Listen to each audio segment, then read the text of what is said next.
Last class में जो हम सवाल एक कर रहे थे, दैट वाज 12th क्वेश्चन।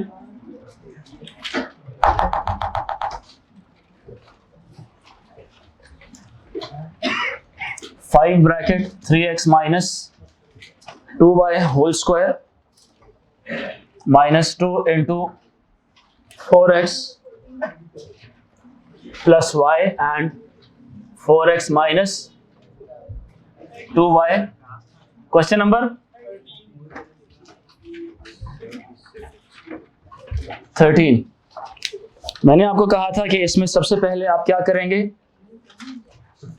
आप सबसे पहले इस ब्रैकेट की पावर को खत्म करेंगे और इसके अलावा आप इन दोनों को सबसे पहले सॉल्व करेंगे। मल्टीप्लाई कम्स फर्स्ट, ब्रैकेट्स की मल्टीप्लिकेशन पहले आएगी, इसीलिए मैं यहां पे लिखूंगा 5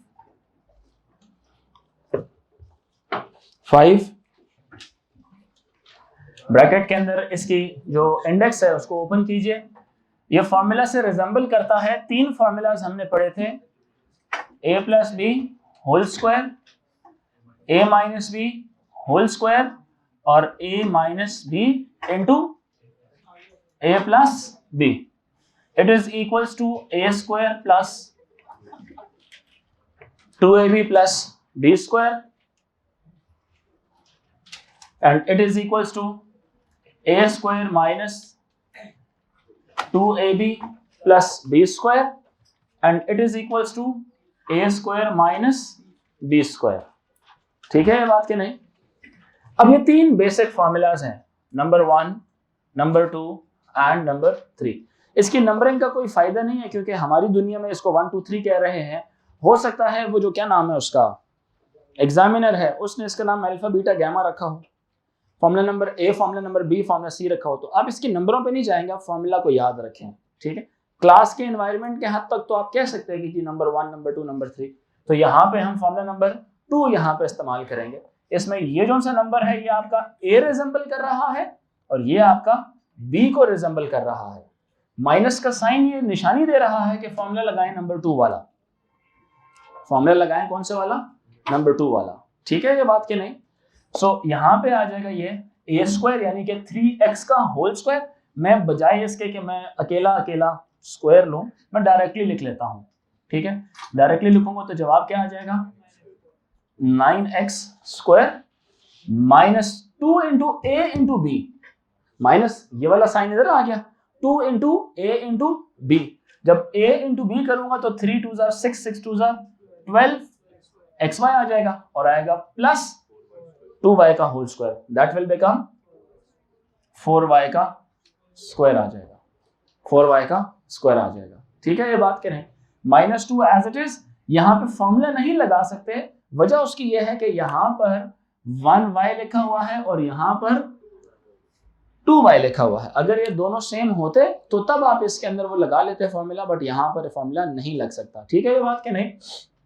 तो ये क्या हो जाएगा, इस टर्म को भी आप पूरी ब्रैकेट के साथ मल्टीप्लाई कराएंगे, फिर इस टर्म को भी पूरी ब्रैकेट के साथ मल्टीप्लाई कराएंगे। क्या ख्याल है? ठीक है, आप 4x को जब पूरी से मल्टीप्लाई कराते हैं तो आंसर आ जाएगा 16x square minus 8xy minus 8xy। आपने 4x को मल्टीप्लाई कराया इसके साथ भी और इसके साथ भी। क्लियर होगी मेरी बात के नहीं? और इसी तरह से अब आपने क्या किया, 1y को मल्टीप्लाई कराया इसके साथ भी और इसके साथ भी। तो जब आप 1y का आंसर निकालेंगे तो आएगा plus 4xy minus 2y square minus 2y square. Clear होगी मेरी बात के नहीं? अब यहां पर ये तो ऑलरेडी सिंप्लीफाइड है, इसमें तो प्लस माइनस की जरूरत नहीं पड़ रही, नौबत ही नहीं पड़ रही। 5 को मल्टीप्लाई कराएंगे आंसर आएगा 45x square minus 60xy plus 20y square plus 20y square. इसी तरह से यहां पर ये दोनों क्या हो रहे हैं, सिंप्लीफाई हो सकते हैं, इनको प्लस माइनस किया जा सकता है। तो ये आएगा -2 into 16 is minus 32x square minus 2 into, इसको मेंटली सॉल्व करें तो कितना बनता है, ये -4xy बनता है। तो जब हम -2 को मल्टीप्लाई कराएंगे तो ये बन जाएगा +8xy बन जाएगा। क्या बन जाएगा, +8xy बन जाएगा। सबको समझ आ रही है ये बात? फिर इसके बाद क्या होगा, -2 × -2 इज +4y²। दोनों ब्रैकेट्स क्या हो गई, ओपन हो गई। दोनों ब्रैकेट्स क्या हो गई, ओपन हो गई। अब इन दोनों ब्रैकेट्स में जो लाइक टर्म्स हैं उनको ऐड कीजिए। 45x² and 32x², it will as a whole become कितना, नहीं 45 में से 32 माइनस करें कितना आएगा, 13 नहीं आएगा है? अरे यार कितना आएगा, 13x² आ जाएगा। फिर इसी तरह से xy और xy को सॉल्व करें, minus plus is minus, 60xy में से 8xy माइनस करें, +2 लिखवाया था किधर, क्वेश्चन में +2 यस सर, आपने सॉल्व कर लिया है। एक तब्दीली आ जाएगी फिर, अगर यहाँ पे प्लस है तो ये क्या हो जाएगा, माइनस यहाँ पे, अच्छा मतलब ये ठीक है, ब्रैकेट के इनसाइड सारी चीजें ठीक आ रही हैं, सिर्फ ये चीज है। तो फिर इससे क्या होगा, ये प्लस हो जाएगा, ये क्या हो जाएगा, और ये -4, ये माइनस रहेगा, ठीक है, और ये माइनस ही था तो ये क्या हो जाएगा, माइनस हो जाएगा। अब सही है। अच्छा, अब इसका जवाब ये तब्दील हो जाएगा, ठीक है। अब ठीक है, तो 45 और 32 कितना हो जाएगा, ये 77। अगर सवाल में वो लिखवाया था तो उसके हिसाब से, अलबत्ता अभी भी जो हम क्वेश्चन कर रहे थे वो ठीक ही कर रहे थे, लेकिन अगर आप अपने साथ मैच करें तो एक साइन का ऊपर नीचे। सो -60xy और -8xy will become -68xy। Minus minus plus होता है तो हम 60 और 8 को प्लस करेंगे, साइन माइनस को कॉपी करेंगे जो बड़े वाले नंबर के साथ था। बड़े नंबर के साथ माइनस था तो हमने यहाँ पर भी माइनस कॉपी कर लिया। फिर उसके बाद रह जाएगा आपके पास +20y² - 4y², ठीक है। जवाब कितना आएगा, +16y² आ जाएगा। क्लियर हो रही है मेरी बात कि नहीं? ये है आपका आंसर, क्योंकि इसमें मजीद कोई चीज ऐड या सब्ट्रैक्ट नहीं होती। जी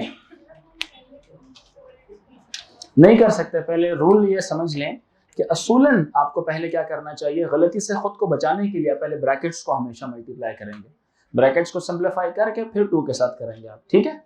क्योंकि उसकी वजह यह है कि 90% चांसेस है गलती आप लोग करेंगे, ठीक है। तो उसका एक तरीकाकार ये होगा फिर कि आप माइनस को नहीं रखें, सिर्फ 2 को मल्टीप्लाई कराएं, ठीक है। मैं उस पेचीदगियों में नहीं पढ़ने वाला, ठीक है। एक बच्चे को समझ आएगा, 100 बच्चा प्रॉब्लम क्रिएट कर लेगा अपने दिमाग में। तो आप हमेशा जो असूल ये है तो ब्रैकेट्स को पहले मल्टीप्लाई करें, तो जो उसके बाद जो ब्रैकेट का कोएफिशिएंट होगा वो एंड में मल्टीप्लाई करें उसके साथ। जितने भी सवाल हैं कभी भी गलती नहीं होगी, पहले ब्रैकेट्स को मल्टीप्लाई करें, ब्रैकेट्स को खोलें, उसकी ब्रैकेट के बाहर जो कोएफिशिएंट होगा उसको एंड में मल्टीप्लाई करें। हो सकता है पहले मल्टीप्लाई, लेकिन गलती की चांसेस ये हैं कि आप सिर्फ कभी आप -2 को कर देंगे, कभी आप 2 को कर देंगे, उसमें फिर बहुत ज़्यादा सारे डिफरेंट केसेस हैं, ठीक है। तो आप 2 को मल्टीप्लाई करें तो ये 8x + 2y बन जाएगा, माइनस इधर ही रखें, फिर 2 ब्रैकेट्स को मल्टीप्लाई कराएं, ब्रैकेट्स के जो आंसर आएंगे माइनस का साइन एंड पे लेके जाएं, एंड पे मल्टीप्लाई करा लें, ठीक है। तो आसान तरीका ये वाला है कि आप ब्रैकेट्स को पहले मल्टीप्लाई कराएं। जो आपको वर्कशीट दी गई है उस वर्कशीट के जितने भी क्वेश्चंस हैं उसमें से एक्सपेंशन के क्वेश्चंस हो जाने चाहिए आपसे, ठीक है, सारे हो जाने चाहिए। और एक्सपेंशन के अलावा जो वैल्यू पुटिंग वाले क्वेश्चंस हैं वो भी आपसे हो जाने चाहिए, ठीक है। वैल्यू पुटिंग वाले क्वेश्चंस भी हो जाने चाहिए और ये भी हो जाने चाहिए। मैं यहाँ से इसको मिटा रहा हूँ, आप लोगों ने लिख लिया है ये?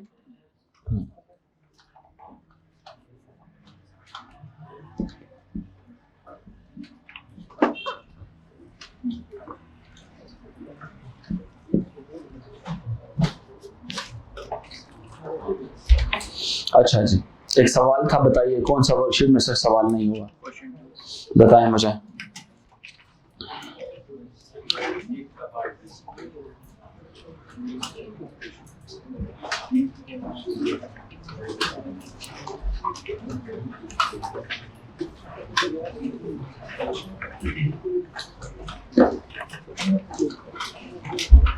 क्वेश्चन नंबर 6 का पार्ट बी, इसके अलावा 2। क्वेश्चन नंबर 2 में क्या लिखा हुआ है? 2k minus 3, 2k minus 3 bracket 2 minus k plus 4 लिखा हुआ है।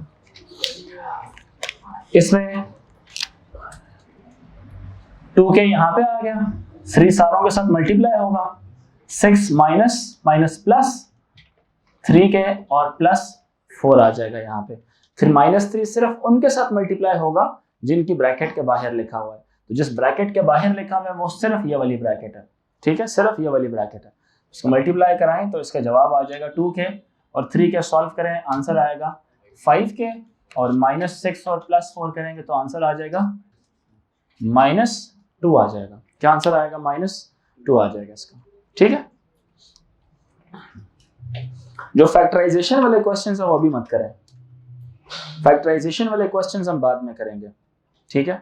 फैक्टराइजेशन वाले क्वेश्चंस मैं आज टॉपिक करा लूंगा, घर जाके होमवर्क करेंगे, पूरी वर्कशीट हमारी सॉल्व हो जाएगी, ठीक है ये बात। सो हेडिंग दीजिए जी, factorization of algebraic expressions. Heading दीजिए फैक्टराइजेशन ऑफ अलजेब्रिक एक्सप्रेशंस।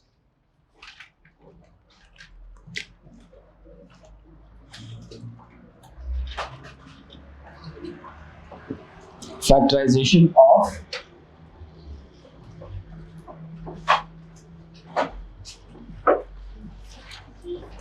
अभी जो मेथड्स हम सीखेंगे ना फैक्टराइज करने के, ये मेथड्स आपकी इक्वेशंस में भी इस्तेमाल होंगे, ये मेथड्स आपकी इक्वेशंस के अंदर भी इस्तेमाल होंगे, ठीक है।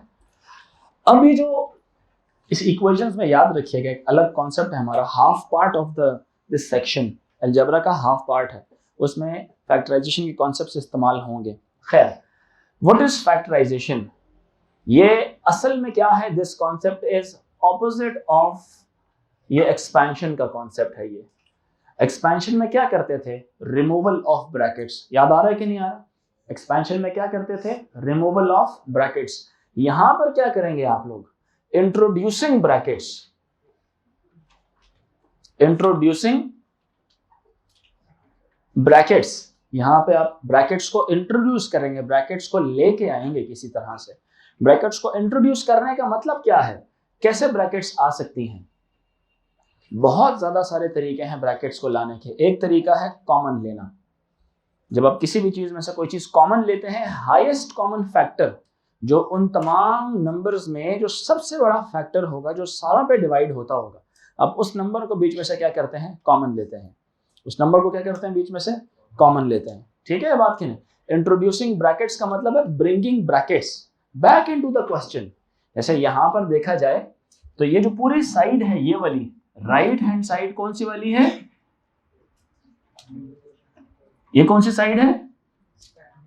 ये एक्सपैंडेड साइड है। ये कौन सी साइड है? ये एक्सपैंडेड साइड है। लेफ्ट साइड की तरफ देखा जाए तो ये कौन सी साइड है? फैक्टराइज्ड साइड है।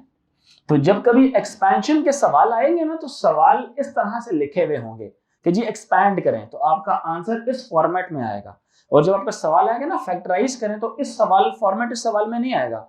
सवाल का फॉर्मेट किस तरह होगा? इस तरह का होगा। एक्सपैंडेड क्वेश्चंस होंगे, आपको उसको ब्रैकेट्स के अंदर लेके आना है। समझ आ रही बात है कि नहीं? ठीक है। इनको कहा जाता है टर्म्स। ये क्या होती हैं? टर्म्स। ये क्या होते हैं? फैक्टर्स होते हैं। ये क्या होते हैं बच्चों?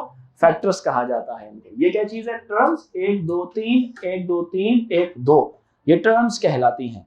एक्सपैंडेड साइड के अंदर जितने भी ग्रुप्स हैं उनको टर्म्स कहते हैं। फैक्टराइज दूसरे ब्रैकेट्स वाली साइड के अंदर जो ग्रुप्स हैं, फैक्टराइज साइड, उनको फैक्टर्स कहा जाता है। क्या कहा जाता है? फैक्टर्स कहा जाता है। फैक्टर्स की निशानी ये होती है कि वो एज अ होल सारों से मल्टीप्लाई हो रहे होते हैं। ऐसा नहीं कि ये दोनों आपस में मल्टीप्लाई होंगे और यहाँ पे कोई प्लस करके कोई और वैल्यू लिखी होगी, नहीं, सारे आपस में ब्रैकेट्स के साथ ब्रैकेट्स लगी हुई होती है, तो उनको फैक्टर्स कहा जाता है। क्या कहा जाता है? उनको फैक्टर्स कहा जाता है। मेरी बात सबको समझ आ रही है कि नहीं? जब हम कहते हैं ना इंट्रोड्यूसिंग ब्रैकेट्स, तो इसका मतलब ये होता है bringing brackets back into the expression, brackets को दोबारा अपनी एक्सप्रेशन के अंदर किसी भी तरह से लेके आना, ठीक है। सो इसका जो मेथड्स हैं हमारे पास, एक सवाल आता है जी, हाउ, कैसे, how do we introduce brackets, कैसे लेके आए। हमारे पास मेथड्स हैं। पहला है आपके पास बाय टेकिंग कॉमन। कॉमन लेंगे, सबसे पहले हमेशा चेक करना है आपने कॉमन लिया जा सकता है या नहीं। कॉमन लेंगे, ब्रैकेट्स ऑटोमेटिकली आ जाएंगी। दूसरा मेथड है आपका bye grouping method, bye grouping, bye grouping. Groups कब बन सकते हैं? जब कभी आपके पास इवन नंबर ऑफ टर्म्स होंगी, यानी कि 2 टर्म्स हों, एक एक का ग्रुप बन जाएगा। 4 टर्म्स हों, 6 टर्म्स हों, 8 टर्म्स हों, 10 टर्म्स हों, उसमें ग्रुप्स बनेंगे। क्लियर हो रही है मेरी बात कि नहीं? बाय ग्रुपिंग मेथड मोस्टली किस में होता है? इफ 4 टर्म्स और 6 टर्म्स, ठीक है। 4 टर्म्स होंगी तो 2-2 का ग्रुप बन जाएगा। 6 टर्म्स होंगी तो 2-2 के 3 ग्रुप बनेंगे या 3-3 का एक ग्रुप बन जाएगा, ठीक है। ओ लेवल्स में मोस्टली 4 टर्म्स की चीजें आती हैं। बहुत रेयर है कि 6 टर्म्स की भी बातें आ जाएं, ठीक है। बहुत रेयर है कि 6 टर्म्स भी आ जाएं, बट स्टिल मैंने 4 और 6 लिख दिया। जनरली ग्रुप्स हमेशा इवन नंबर ऑफ टर्म्स में बन सकते हैं, ठीक है, ये बात क्या नहीं। फिर तीसरे नंबर पे आता है, इस मेथड को मिड टर्म ब्रेक आप लोग कहते हैं। By mid term break method, by mid term break method. और मिड टर्म किसको कहते हैं? जब आपने अपनी जो एक्सप्रेशन होती है उसको descending order with respect to the power of variable, बड़ी पावर सबसे पहले, फिर उसी पावर की छोटा वर्जन, उससे छोटा करते जाएंगे ना, तो जो दरमियान वाली टर्म होगी उसको तोड़ना है आपने। उसका भी एक तरीका है, खास तरीका है उसको ब्रेक करने का, एक खास तरीका है उसको ब्रेक करने का। और चौथा मेथड है आपका मिड टर्म ब्रेक मेथड। चौथा मेथड है आपका फॉर्मूला मेथड। चौथा मेथड है आपका बाय, ये लिखा हुआ है, फॉर्मूला मेथड, ठीक है। और पांचवा तरीका है आपका completing square method. Completing square method frequently इस्तेमाल होता है, ठीक है।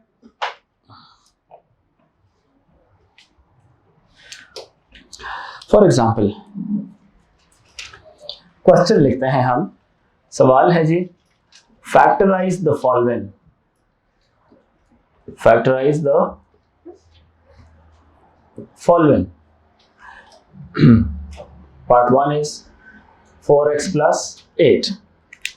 अब इसका मतलब क्या है फैक्टराइज का? इसका मतलब क्या है?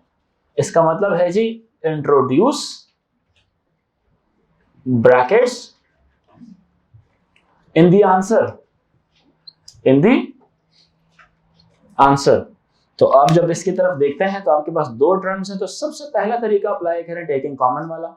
कॉमन हमेशा किस चीज को करेंगे? हाईएस्ट कॉमन फैक्टर, जो दोनों पे हाईएस्ट नंबर, जो दोनों को डिवाइड करता हो, ठीक है बात कि नहीं। कौन सा ऐसा हाईएस्ट नंबर है जो दोनों को डिवाइड करता है, ठीक है। हम यहां पे लिखेंगे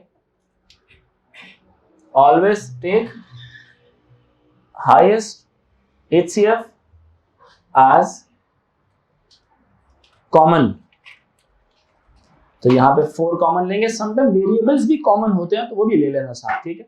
4 कॉमन लेंगे x, और पीछे जब 8 को आप अपने 4 से डिवाइड करते हैं तो आंसर आएगा 2, ठीक है। शर्त ये होती है इसके अंदर कि जब आप कॉमन लेते हैं तो सारी टर्म्स में से कॉमन लेना होता है। तो आप देखें तो ये आपस में क्या हो रहे हैं? मल्टीप्लाई हो रहे हैं। 4 और पूरी ब्रैकेट आपस में मल्टीप्लाई हो रही है, ठीक है। इसी तरह से दूसरा जो सवाल है 5 क्यूब प्लस 5 स्क्वायर, इसको भी फैक्टराइज से सॉल्व करें। x cube plus x square, इसको भी सॉल्व करें। फर्दर सॉल्व कर लेना उसको।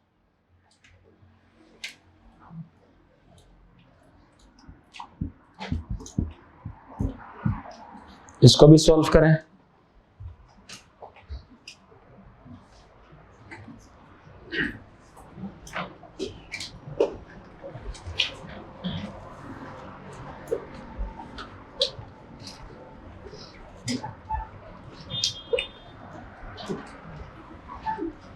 इसको भी सॉल्व करें।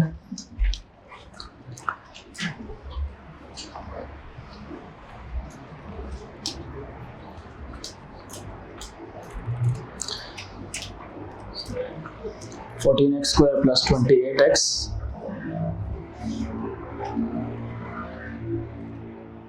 बोलो। सॉल्व भी कर लेना अगर आगे हो रहा तो।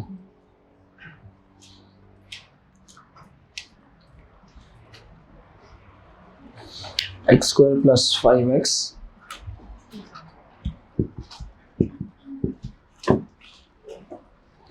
Minus x minus 5। अच्छा, तो जो फर्स्ट क्वेश्चन के बाद सेकंड सवाल है, इसमें आप कॉमन लेंगे हमेशा highest common factor.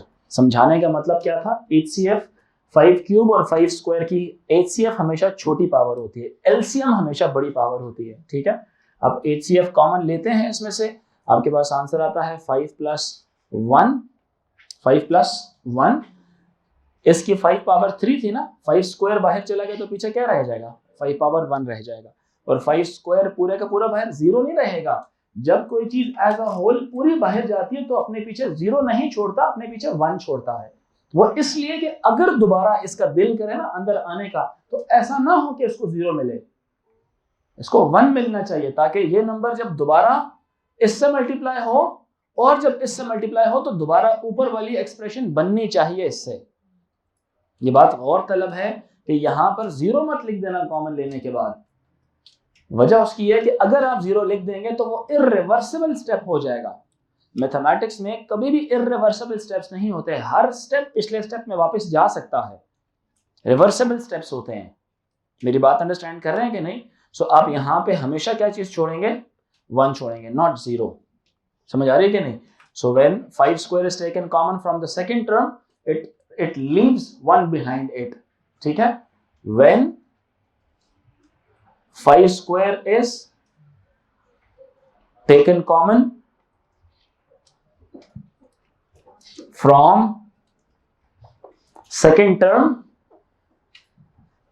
it leaves 1 behind it and not 0.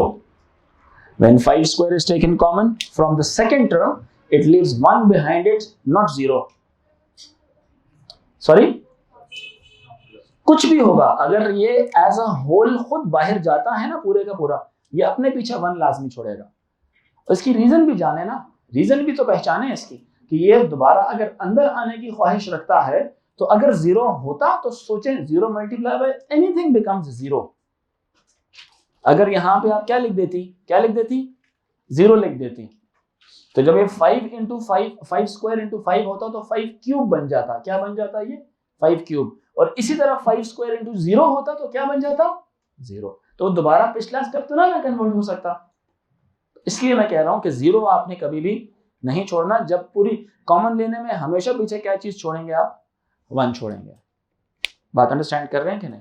अभी दोनों नंबर्स एक ही तरह के, 5 प्लस 1 कितना हो जाएगा बताइए, 5 स्क्वायर इंटू 6 हो जाएगा, जिसका जवाब आता है 25 इंटू 6। आंसर इज 100 एंड बताए ना, 5 स्क्वायर इज 25, 25 इंटू 4 150 आ जाएगा। कितना आ जाएगा ये आंसर, 150 आ जाएगा जी। जब आपका आपने क्यूब में से आप जब पावर स्क्वायर बाहर ले जाएंगे तो पीछे 5 पावर 1 रह जाएगी, क्योंकि जब इसने देखे ना यार 5 क्यूब क्या था,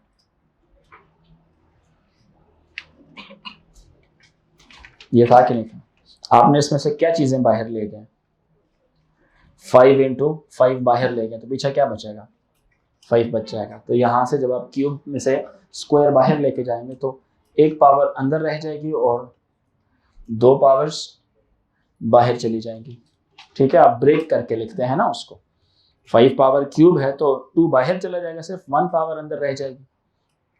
अच्छा, इसका क्या जवाब आएगा?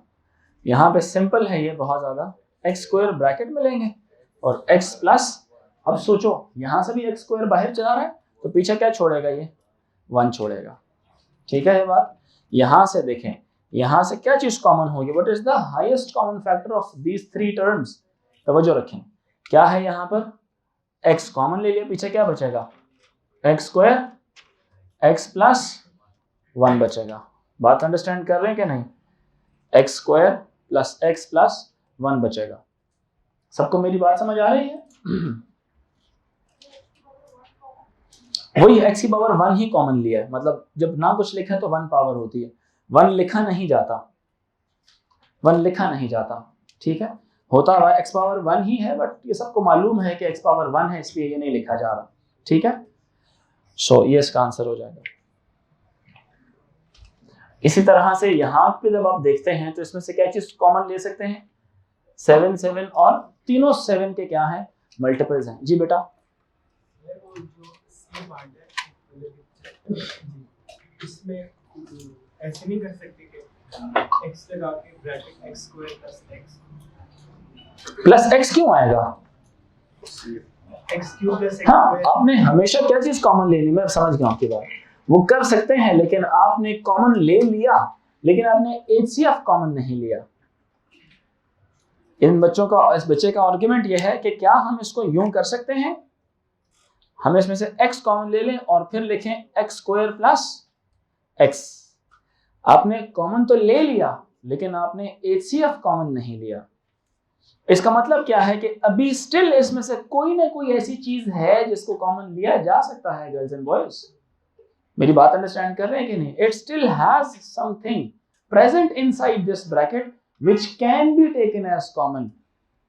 क्या चीज है, आप देखें x दोनों टर्म्स में मौजूद है, आप x एक दफा फिर कॉमन ले सकते हैं। तो then if you do it like this, you have to take another x common. आपको एक और x कॉमन लेना है इसमें से, तो ये क्या बन जाएगा, ये वाला x पुराना, ये वाला x पुराना, और एक और x जब निकलेगा इसमें से बाहर, फिर ये बच जाएगा x स्क्वायर में से एक x रह जाएगा, और ये x यहां पे क्या बन जाएगा, 1 बन जाएगा। और जब ये दोनों x इंटू x होंगे तो ये x स्क्वायर बन जाएगा।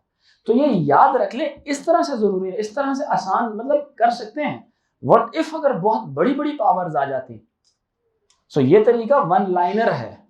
अगर आप इस बात को याद रखते हैं कि हमेशा कॉमन कौन सी चीज ली जाती है, हाईएस्ट कॉमन फैक्टर ली जाती है। जी, छोटी पावर्स को कॉमन यस कह सकते हैं हमेशा। हम लोग चूंकि सेक्शन नंबर 1 में पढ़ते हैं, जब हम प्राइम फैक्टराइजेशन सीख रहे थे, इंडेक्स नोटेशन सीख रहे थे, तो हमारे पास एक कॉन्सेप्ट था कि अगर 2 नंबर्स हों आपके पास, इस तरह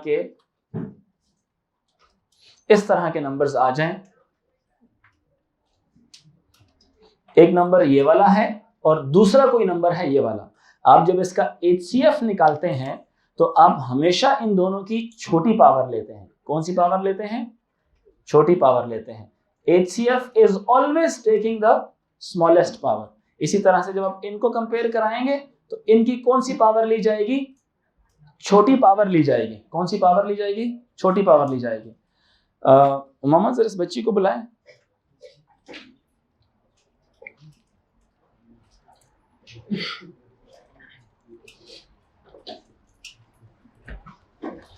बच्चे आप लोग ना सारे पेरेंट्स को बताया करें कि ये रेगुलर क्लास होती है, इस तरह से क्लास के बीच में से जाना अच्छी बात नहीं है। ठीक है, ये बाद में दोबारा नहीं पढ़ाई जाएगी। समझ आ रही है? ये क्लास हो रही है, ये इस तरह के नहीं है कि कोई अनइम्पोर्टेंट क्लास है, इंपॉर्टेंट क्लास है ये। ठीक है, ये बातें दोबारा नहीं पढ़ाई जाएंगी, तो क्लास लेना बहुत जरूरी है।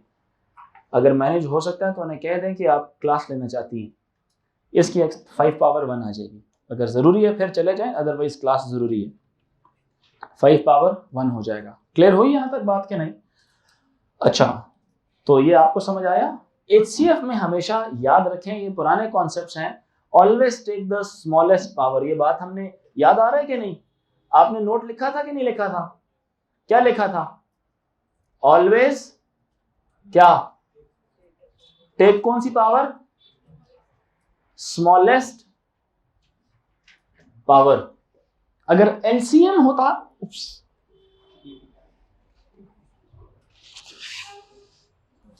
प्लीज पाँव पीछे करें यार, मेरा पाँव पहले से वो बहुत शदीद दर्द कर रहा है।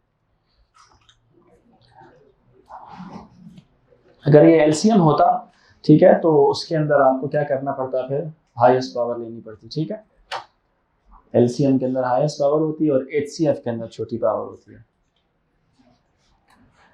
यहां से आप इसमें से कॉमन लेंगे, पीछे बच जाएगा कितना, x square plus 2x plus 7 बच जाता यहाँ पे, ठीक है।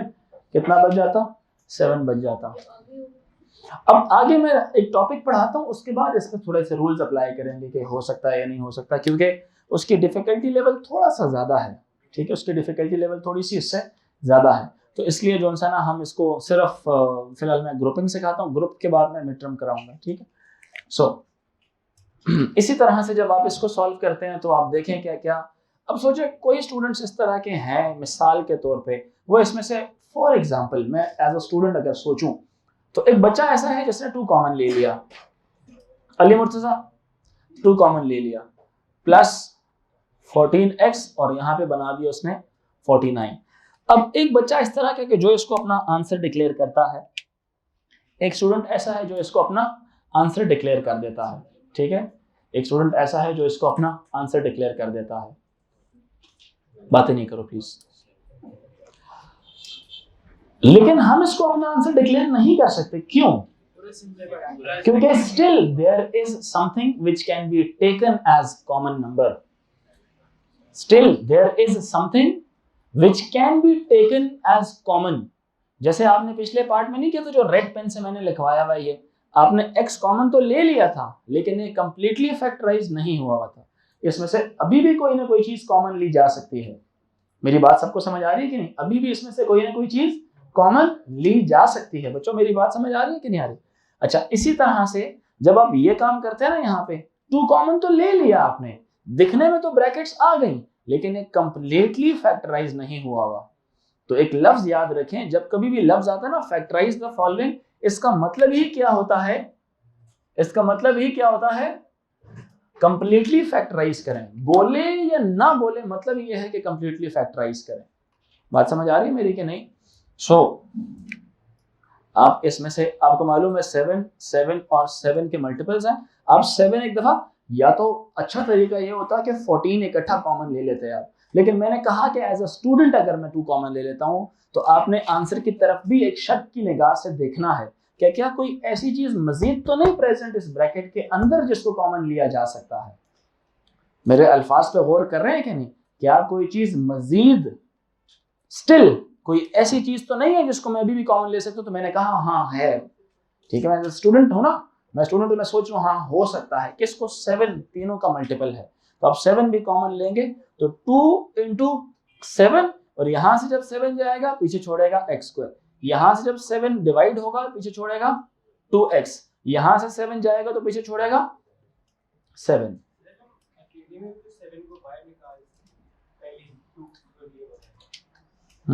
तो फिर स्टिल 2 को कॉमन लेना पड़ता है एट द एंड। अब जब आप 7 को कॉमन लेते तो ऐसे नंबर्स बनते, यहाँ पे 2x लिखा हुआ आता, यहाँ पे आपके पास 4x लिखा हुआ आता, और यहाँ पे आपके पास 14 लिखा हुआ आता। समझ रहे बात? अगर आप पहले स्टेप में यहाँ से 7 कॉमन लेते तो आपके पास आता 2x स्क्वायर प्लस 4x और प्लस 14 आता आपके पास। तो मतलब आप स्टिल यहाँ से भी तो 2 मजीद कॉमन ले सकते हो ना। तो बात कहने का मतलब यह है कि जब कभी भी आप HCF कॉमन नहीं लेते, HCF कॉमन लेना बहुत जरूरी है, जो कि इन तीनों नंबर्स का, 7 का, 14 का और 49 का HCF है कितना? 14। डायरेक्टली 14 भी ले सकते थे, लेकिन मैंने कहा एज अ स्टूडेंट अगर आप गलती कर बैठते हैं और छोटे नंबर को आप कॉमन ले बैठते हैं तो निशानी क्या है कि ब्रैकेट के अंदर स्टिल आपको ऐसे नंबर्स नजर आ रहे होंगे जिसमें से आप कॉमन ले सकते हैं।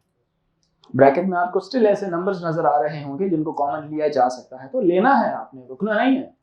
क्योंकि फैक्टराइज कंप्लीटली का मतलब ही यह है कि आप सबसे बड़े नंबर को कॉमन लें, उसमें से सबसे बड़े फैक्टर को कॉमन लें, सबसे बड़े परफेक्ट डिवाइजर को कॉमन लें।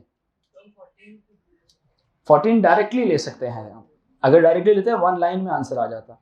सो ये बात दुरुस्त है कि असल में ये नंबर एक ही उसका होगा, तवज्जो रखें, असल में ये नंबर, ये जो सवाल है ये एक ही मार्क का है, असल में ये एक ही मार्क का सवाल है। बट अगर स्टूडेंट गलती कर बैठे तो उसके पास पता होना चाहिए कि कॉन्सेप्ट है क्या, हम इसको किस तरह से ठीक तरफ लेके जाएंगे। मैंने जो गलती कर दी उस गलती को कैसे ठीक करूंगा मैं, तो उसके लिए कि हम दोबारा कॉमन लेंगे। सो इसका जवाब आएगा 14 x square plus 2x plus 7। ये है आपका असल आंसर। अगर ये 1 लाइन में लिख देते तो ठीक था, अगर एक सिंगल लाइन में लिखते हैं तो ठीक था, लेकिन आपने नहीं लिखा, स्टूडेंट थे ना, गलती हो गई। अदरवाइज डायरेक्ट 1 लाइन में आप लिखना चाहते तो लिखते तो सही आंसर माना जाता। यानी कि अब डायरेक्ट यहाँ से मैं लिखता हूँ 14 कॉमन ले लें, x square plus 2x plus 4 answer आ जाता है इसका, सॉरी 7 आंसर आ जाता। ठीक है, ये बात सबको समझ आ रही है? इस तरह से लिख लेते हैं। अब नीचे वाले की तरफ आते हैं। मैंने सवाल थोड़ा सा चेंज कर दिया, मैंने 5-6 सवाल मैंने ऐसे आप लोगों को दिए जिनमें से सिर्फ कॉमन लेना था। तो कॉमन लेना समझ आया कि जब कभी भी किसी भी किस्म का सवाल आए हमेशा पहले निगाह डालनी है, कोई उसमें से कॉमन तो नहीं हो सकता, अगर कॉमन हो सकता है तो ले लेना। दूसरा स्टेप, दूसरा मेथड ग्रुपिंग का। ग्रुपिंग कब हो सकती है? इफ यू हैव 4 टर्म्स या 6 टर्म्स। अभी हमारे पास कितनी टर्म्स हैं? कितनी हैं? 4। 4 में से ग्रुप कितने कितने के बनेंगे?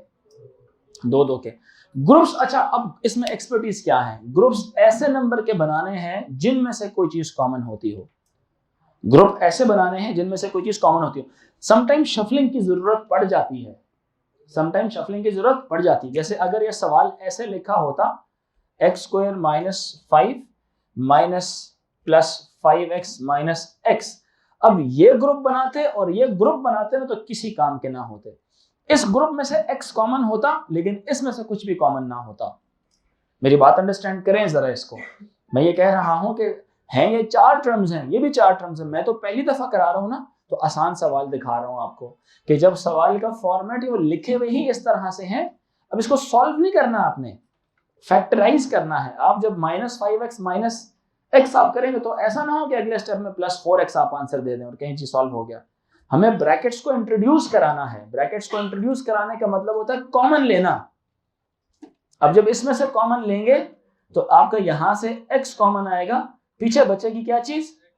x प्लस 5 बचेगा। क्या बचेगा? x प्लस 5 बचेगा। जरा तवज्जो से सुनना है ये, ठीक है? और अब -x और -5 इनमें से कुछ कॉमन नहीं हो रहा, तो -1 तो हो रहा है ना, -1 तो हो रहा है ना इसमें से। तो आप इसमें से क्या चीज कॉमन लेंगे? -1 कॉमन लेंगे। क्या कॉमन लेंगे? -1 कॉमन लेंगे। अब -1 कॉमन लेंगे, इसके साथ लिखा हुआ था -1x, माइनस भी गया बाहर, 1 भी गया, मतलब 1 तो 1 ही रहेगा। तो ये पीछे बचाएगा पॉजिटिव x। क्या बचाएगा? +x। अब -5, जब -5 में से -1 बाहर गया तो पीछे क्या बचा? +5 बचा। क्या बचा? +5 बचा। यहां तक क्लियर हो रही है बात कि नहीं? अब आपने फर्स्ट ग्रुप में से x कॉमन लिया, दूसरे ग्रुप में से -1 कॉमन लिया। एक चीज पर तवज्जो दें, एक चीज पर तवज्जो दें, यह है आपकी फर्स्ट टर्म, यह है आपका माइनस का निशान, और यह है आपकी सेकेंड टर्म। पहले थी कितनी टर्म्स थी? 4 टर्म्स थी, अब कितनी बन गई? 2 टर्म्स बन गई। ये as a whole 1 term consider की जा रही है बिकॉज x मल्टीप्लाई हो रहा है इस पूरे ब्रैकेट के साथ। अब जरा नोट करो इस बात को, इधर भी x प्लस 5 है और इधर भी x प्लस 5 है। तो आप यहां पे क्या करते हैं? फिर x प्लस 5 को इसमें से क्या कर लेते हैं? कॉमन ले लेते हैं। पीछे जो चीज बच जाएगी उसको आप यहां पे लिखेंगे। आप पहले वाली में से x प्लस 5 पूरा कॉमन लिया, पीछे क्या बचा? x बचा। फर्स्ट टर्म क्या बच गई? यहाँ पे x बच गई। क्या बच गई? x बच गई। -1 के साथ ही x प्लस 5 लिखा, इसमें से कॉमन हुआ था जब x प्लस 5, तो पीछे क्या छोड़ा था इसने? -1 छोड़ा था। तो एक आपके पास फैक्टर आ जाएगा x प्लस 5 और दूसरा फैक्टर आ जाएगा आपके पास x माइनस 1। एक प्लस में और एक दोनों प्लस में, अगर वहां पे माइनस और प्लस, हाँ, अगर यहाँ पे प्लस का निशान आ रहा है, यहाँ पे माइनस आ रहा है, तो सबसे पहले मैंने कोई गलती की है, मैं अपनी तरफ देखूंगा, मुझसे कोई गलती तो नहीं हुई भी। ऐसा हो नहीं सकता कि एक तरफ प्लस हो दूसरी तरफ माइनस आ जाए, फिर आप कॉमन नहीं ले सकते। बात याद रखें, साइंस चेंज हो जाए, टर्म्स चेंज हो जाए, आप कभी भी कॉमन नहीं ले सकते, बिकॉज x+5 और x-5 में जमीन आसमान का फर्क है।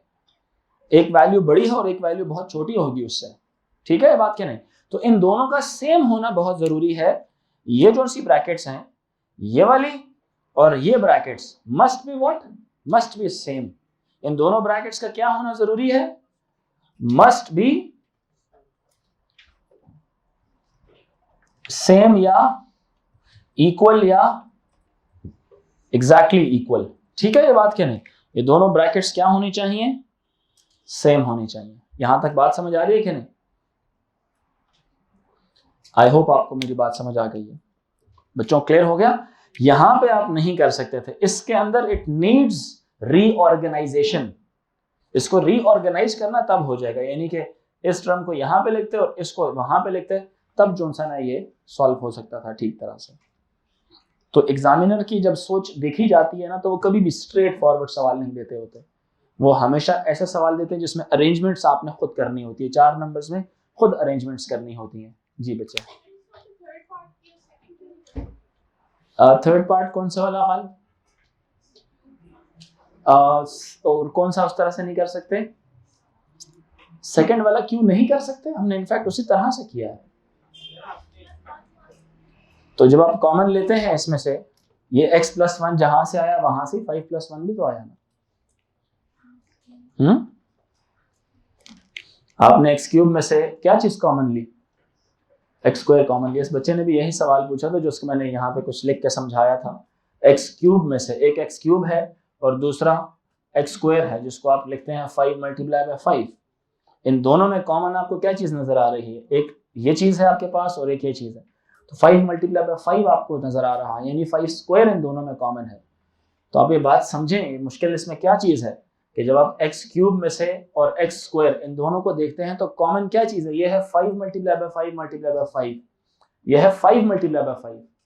तो यहां से आपने 5 × 5 इसमें भी है और 5 × 5 इसमें भी है, आपने इसको कॉमन लिया। तो जब आप ब्रैकेट लगाएंगे तो इसमें तो 3 5 थे ना, 5 × 5 × 5, 2 बाहर चले गए, पीछे कितने रह गए, 1 5 रह गया। क्लियर हुई मेरी बात? इसमें 2 ही 5 थे, 5 × 5, दोनों के दोनों बाहर चले गए, पीछे उसने क्या छोड़ा, 1 छोड़ा, 0 नहीं छोड़ेगा, क्या छोड़ेगा, 1 छोड़ेगा अपने पास। समझ आई बात है कि नहीं? इसलिए हमने यहाँ पे 1 लिखा और यहाँ पे हमने 5 लिखा, बिकॉज फर्स्ट टर्म में 5 × 5 × 5, 5 3 दफा मल्टीप्लाई हो रहा था। ठीक है ये बात कि नहीं? तो इसको आसानी के लिए अपने जहन में याद रखें, जब कभी भी आप वेरिएबल्स को भी कॉमन लेते हैं, x³ और x² आएगा तो हमेशा छोटी वाली पावर जो सी है ना, आप कॉमन लेते हैं। समझ आ रही है कि नहीं? वेरिएबल्स में बोले तो छोटी पावर बोलते होते हैं, नंबर्स में कहा जाए तो बिगेस्ट या लार्जेस्ट डिवाइजर बोलते हैं जो दोनों नंबर्स का हो। तो जो हाईएस्ट कॉमन फैक्टर, फैक्टर का दूसरा नाम था परफेक्ट डिवाइजर, फैक्टर का दूसरा नाम था परफेक्ट डिवाइजर। तो हाईएस्ट का मतलब वो सबसे बड़ा नंबर जो सारे नंबर्स को परफेक्टली क्या कर रहा होगा, डिवाइड कर रहा होगा। ठीक हो रही है मेरी बात कि नहीं? तो इसलिए हमने बेसिकली क्वेश्चन नंबर 2 और 3 दोनों एक ही तरह से हुआ हुआ है। ठीक है जी। जब दोनों में कोई नंबर कॉमन ना हो तो आप 1 कॉमन लेते होते हैं दोनों टर्म्स में। ठीक है, +1 भी कॉमन लिया जा सकता है, -1 भी लिया जा सकता है। तो माइनस का साइन दोनों के साथ था, इसलिए मैंने -1 कॉमन लिया। उससे एक फायदा भी हुआ, -1 कॉमन लेने से आपको एक फायदा भी हुआ। क्या फायदा हुआ? दोनों ब्रैकेट्स बाद में क्या आ गई, सेम आ गई। अदरवाइज जब आप +1 कॉमन लेते तो पहली ब्रैकेट x+5 होती, दूसरी ब्रैकेट होती -x -5, वो सेम नाम होता। तो दोनों ब्रैकेट्स का सेम होना, बच्चे तवज्जो रखें, कुर्सी को छोड़ दो, दोनों ब्रैकेट्स का सेम होना बहुत ज्यादा जरूरी है। यही यहां से ही मिड टर्म क्या है, मिड टर्म ब्रेक मेथड इससे सिर्फ एक स्टेप और ऊपर, इससे सिर्फ एक स्टेप ऊपर की बात है मिड टर्म, और बाकी नीचे के सारा कॉन्सेप्ट सेम ही होगा। ठीक है, यहां तक लिख लिया सारों ने? नेक्स्ट सवाल देखें, कोई मसला है तो प्लीज बताइए। मसला है? एक सवाल है, इसके बाद लिखें 3x², थोड़ा शफलिंग वाला भी करा देता हूं आपको।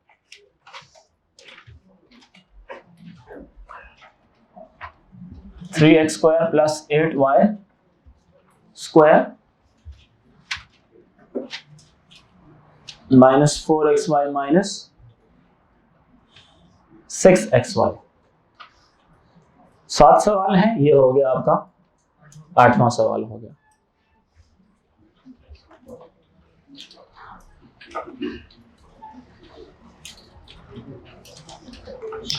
Check if anything can be taken as common. पहली चीज हमेशा चेक करें, चेक इफ एनीथिंग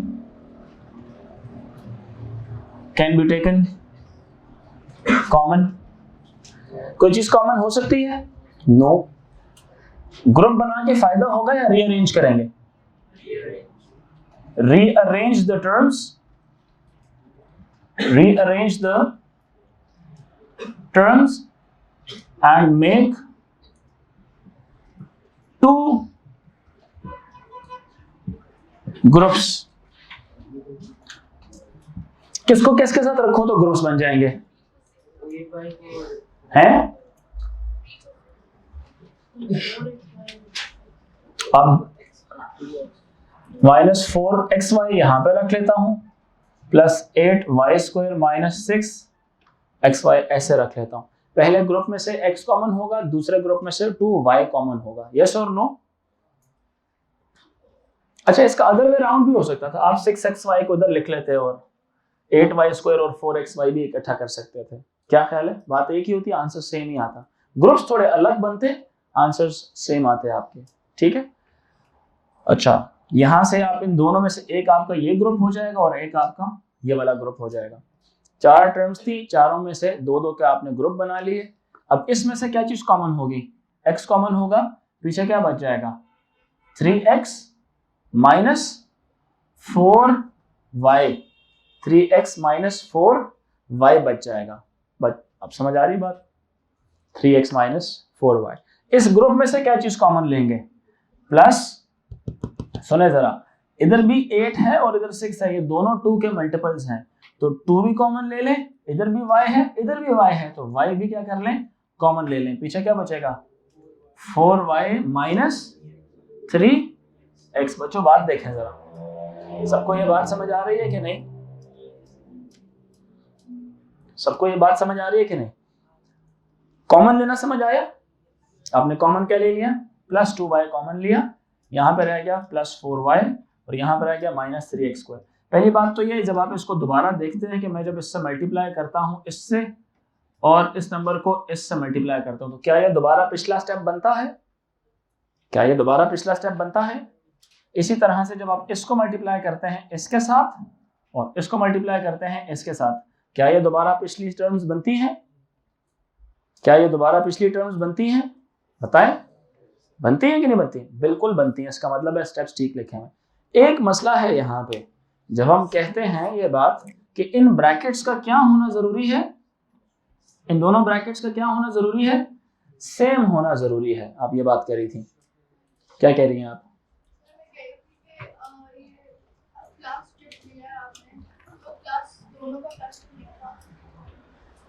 क्या लाजमी था दोनों के प्लस होने पे ही मैं प्लस कॉमन लेता? मैंने तो यहाँ पे माइनस लिखा है ना, माइनस तो लिखा है ना वहां पे, रिवर्सिबल है ना अभी भी वो। ठीक है, इट इज नॉट नेसेसरी कि दोनों प्लस होंगे तो प्लस लूंगा, 2 माइनस होंगे तो माइनस लूंगा। व्हाट इफ अगर एक माइनस दूसरा प्लस आ जाए, एक प्लस दूसरा माइनस आ जाए? सो ये क्वेश्चन पे डिपेंड कर रहा होता है, एक क्वेश्चन पे डिपेंड करता है कि कब आप प्लस लेते हैं, कब माइनस लेते हैं। शर्त समझिए, सिर्फ शर्त समझिए। What is the condition Momina? Condition क्या है? इन दोनों ब्रैकेट्स का सेम होना। क्या ये दोनों ब्रैकेट सेम है? कहां से सेम है? फर्क क्या है इसमें? ये 3x प्लस में है, यहां पे 3x माइनस में है, यहां पे 4y माइनस में है, यहां पे 4y प्लस में है। एक चीज का फर्क है, टर्म्स सेम है, साइन का फर्क है। तो इसका मतलब यह है, इसका मतलब यह है कि जो आपने +2 कॉमन लिया है, इसको प्लस के बजाय -2 कर लो। क्या कर लो? +2 के बजाय क्या कर दो इसको?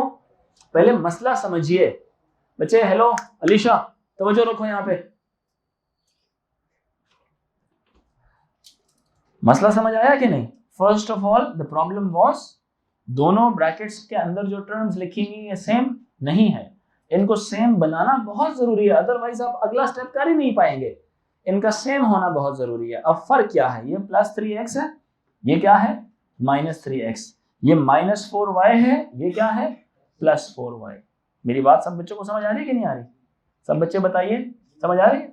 अच्छा, मैं क्या करूंगा, यहां से ये प्लस था, अब मैं इस प्लस के बजाय क्या कर लूंगा, इसको -2y कॉमन लूंगा। बात अंडरस्टैंड कर रहे हैं? जब -2y कॉमन लूंगा तो 4 के साथ साइन कौन सा लगाया जाएगा, माइनस लगाया जाएगा, और -6 का जब माइनस कॉमन हो तो पीछे क्या बच जाएगा, इसका प्लस हो जाएगा। ये साइंस हमेशा माइनस से मल्टीप्लाई कराएं या माइनस से कॉमन कराएं, साइंस चेंज हो जाते हैं। माइनस से जब भी किसी नंबर को मल्टीप्लाई कराया जाए तो साइंस क्या होते हैं बताइए, चेंज हो जाते हैं। माइनस से मल्टीप्लाई कराएं या माइनस कॉमन ले, साइंस हमेशा क्या हो जाएंगे, चेंज हो जाएंगे। whenever you multiply a number with minus or you take something a negative number as common, the sign of the number will be changed. So अब देखें जरा, क्या ये दोनों टर्म्स सेम है? अब क्या ये दोनों टर्म्स सेम है? यस, ये दोनों टर्म्स सेम है। बच्चों सब तवज्जो दें, मुझे नहीं समझ आ रही कि आप लोग क्यों डेड बॉडीज की तरह बैठे हैं, पता नहीं शायद आप लोगों को क्या मसला है। इन दोनों टर्म्स की तरफ देखा जाए तो दोनों टर्म्स सेम है, ये याद रखें। ऐसे कभी भी टर्म्स डिफरेंट नहीं होती। अगर लिखा हुआ है ना +5 -6 लिखा हुआ है, या इसको मैं -6 + 5 लिख लूं, ये दोनों टर्म्स क्या हैं, ये सेम है, सिर्फ ऑर्डर थोड़ा आगे पीछे हुआ है। जो -6 है यहां पर भी -6 ही है, जो +5 है यहां पर भी +5 ही है, सिर्फ आगे पीछे करके लिखा हुआ है। तो सिमिलरली यहां पे जब इन दोनों की तरफ देखा जाता है तो ये दोनों क्या हैं, सेम है, ये दोनों एग्जैक्टली इक्वल हैं। ये क्लियर हो रही है मेरी बात के नहीं जी? हाँ हाँ यस, इसलिए लिया कि मैं जब माइनस, इन दोनों में से एक नंबर कॉमन लेना है आपने, सिर्फ नंबर नहीं लेना का कॉमन, आपने उसके साइन को भी तवज्जो देनी है। तो जब मैं प्लस लेता हूं ना तो इन दोनों ले सकता हूं मैं plus common. It is not necessary कि ऑलवेज दो नंबर्स प्लस प्लस आएंगे या दो नंबर्स माइनस माइनस आएंगे। इसके अलावा भी तो केसेस है ना, एक नंबर प्लस आ गया दूसरा माइनस आ गया, एक नंबर माइनस आ गया दूसरा प्लस आ गया। तो जब आप कॉमन ले रहे होते हैं, पहली दफा का सवाल है इसलिए सारी बातें डिटेल से करा रहा हूं, अदरवाइज आपका दिमाग एकदम क्लिक करेगा अच्छा मैं क्या चीज कॉमन लूं ताकि अगला स्टेप में ये ब्रैकेट्स सेम आ जाए। तो जब मैंने पहले जानबूझ के +2 कॉमन लिए तो मुझे पता था कि नहीं आने वाले सेम, इसीलिए मैंने एक आर्गुमेंट आपकी तरफ थ्रो करना था कि बताओ दोनों ब्रैकेट सेम है या नहीं। तो अब जब मैं +2 कॉमन लेता हूं तो ये प्लस ही रहता है और ये माइनस रहता है। मुझे एतराज नहीं था +2 कॉमन करने से, कुछ भी एतराज नहीं था, ठीक है मेरी बात के नहीं। प्रॉब्लम क्या थी, मैंने तो ले लिया कॉमन, प्रॉब्लम ये है कि इन दोनों का सेम होना बहुत जरूरी है।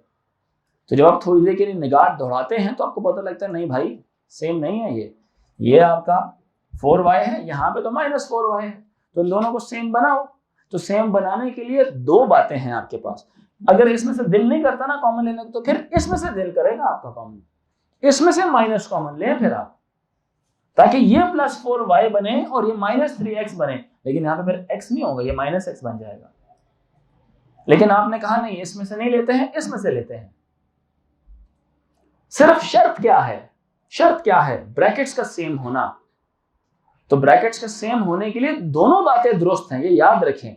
आप इसमें से भी दोबारा माइनस का साइन कॉमन ले सकते हैं, और अगर आप उसमें से नहीं लेना चाहते तो आप इसमें से माइनस का साइन कॉमन ले सकते हैं, ताकि सिर्फ ये वाली ब्रैकेट्स सेम आ जाए।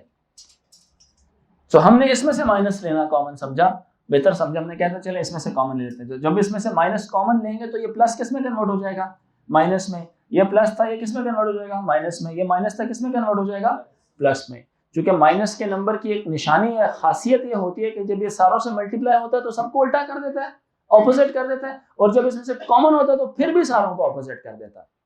बात अंडरस्टैंड कर रहे हैं कि नहीं? माइनस का साइन मल्टीप्लाई या डिवाइड हो या कॉमन लिया जाए, हमेशा साइंस को क्या कर देगा, ऑपोजिट कर देगा। समझ आ रही है बात? सो अब अगर देखा जाए तो दोनों टर्म्स आपकी क्या, मतलब दोनों ब्रैकेट्स आपकी क्या है, सेम है। दोनों ब्रैकेट्स अब क्या है, सेम। अब आप क्या करोगे, इसमें से ब्रैकेट को कॉमन लोगे, 3x - 4y, ये दोनों कॉमन हो गई। अगला स्टेप क्या आएगा, जो रह जाएगा that is x - 2y। x minus 2y। ठीक हुई मेरी बात कि नहीं? अब आप चाहते तो जैसे मैंने इसको 3x के साथ ग्रुप बना दिया, आप इसको भी इसके साथ ग्रुप बना देते, मतलब इसका और इसका ग्रुप बनाते और इन दोनों का ग्रुप बना के करते, आंसर आपका एंड में बिल्कुल सेम ही आता जी। आपने नहीं किया, आप लोग करके दिखाएं, आप लोग करें, बाकी सारे बच्चे करें ना। आप जरा इसको और इसको ग्रुप बनाएं और 4xy और 8y² को ग्रुप बना के सॉल्व करके देखें। सारे बच्चे अपनी प्रैक्टिस करें, 2 मिनट है आपके पास, बल्कि 1 मिनट है, 1 मिनट में जल्दी से करके दिखाएं, जल्दी से ग्रुप्स चेंज करें। आप ऐसे लगे रहे तो कल तक बैठे रहोगे भाई, टाइम नहीं है, जल्दी करो, ग्रुप चेंज करके बताओ, जरा ग्रुप चेंज करके सॉल्व करके दिखाएं। जो ग्रुप्स मैंने लिए हैं उन ग्रुप्स को ना यूज करें, दूसरे ग्रुप्स को लें, मतलब 3x² के साथ -6xy अटैच करके देखें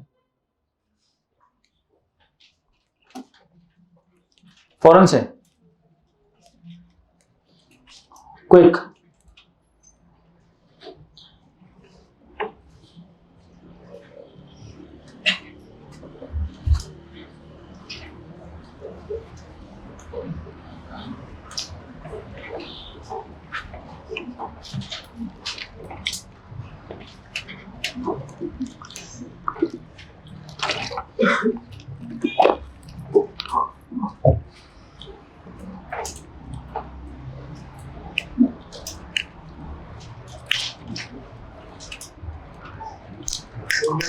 खड़े हो, उधर जाके खड़े हो जाओ, उधर जाके खड़े हो जाओ,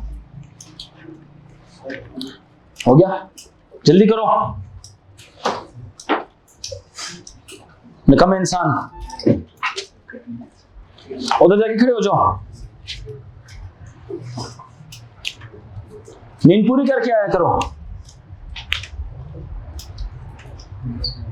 मजाक बना लिए क्लास को। हाँ जी, 3x² minus 6xy plus 8y² minus 4xy। ठीक है ये बात। अब जब आप इस सवाल की तरफ देखते हैं, अब सिर्फ मुझे आंसर नहीं पता लेकिन मुझे असूल पता है इसके। असूल क्या है इसके? कि जब कभी भी सेम नंबर्स में से कॉमन लिए जाएगा, स्टेप्स फॉलो करें, ये मेरा कॉन्फिडेंस है जो मुझे ये बात बताता है कि जी आंसर सेम आएगा। मैं कोई इतना बड़ा आइंस्टाइन नहीं हूं कि मुझे इसके सारे मतलब वैल्यूज और सारी चीजें याद होंगी। मुझे एक असूल याद है, असूल आपको भी याद हो सकता है कि भाई जब भी कभी आप नंबर्स को शफल करेंगे, इस तरह के नंबरों के बस कॉमन आता हो, इसमें से हमेशा ही ऐसे होगा कि ये ब्रैकेट्स सेम आएंगी, और जब आएंगी तो आप इसको फैक्टर्स की फॉर्म में लिखेंगे। तो जब आप यहां से देखते हैं, शफलिंग आपने थोड़ी डिफरेंट अंदाज में की कि आपने जब यहां से इन दोनों के ग्रुप्स बनाए, अब यहां से पहले वाले की तरह से वो वहां पे x कॉमन था, वो उस सवाल का सिनेरियो है, वो सिनेरियो यहाँ पे नहीं अप्लाई होगा, यहाँ पे कॉमन कोई और चीज होनी है।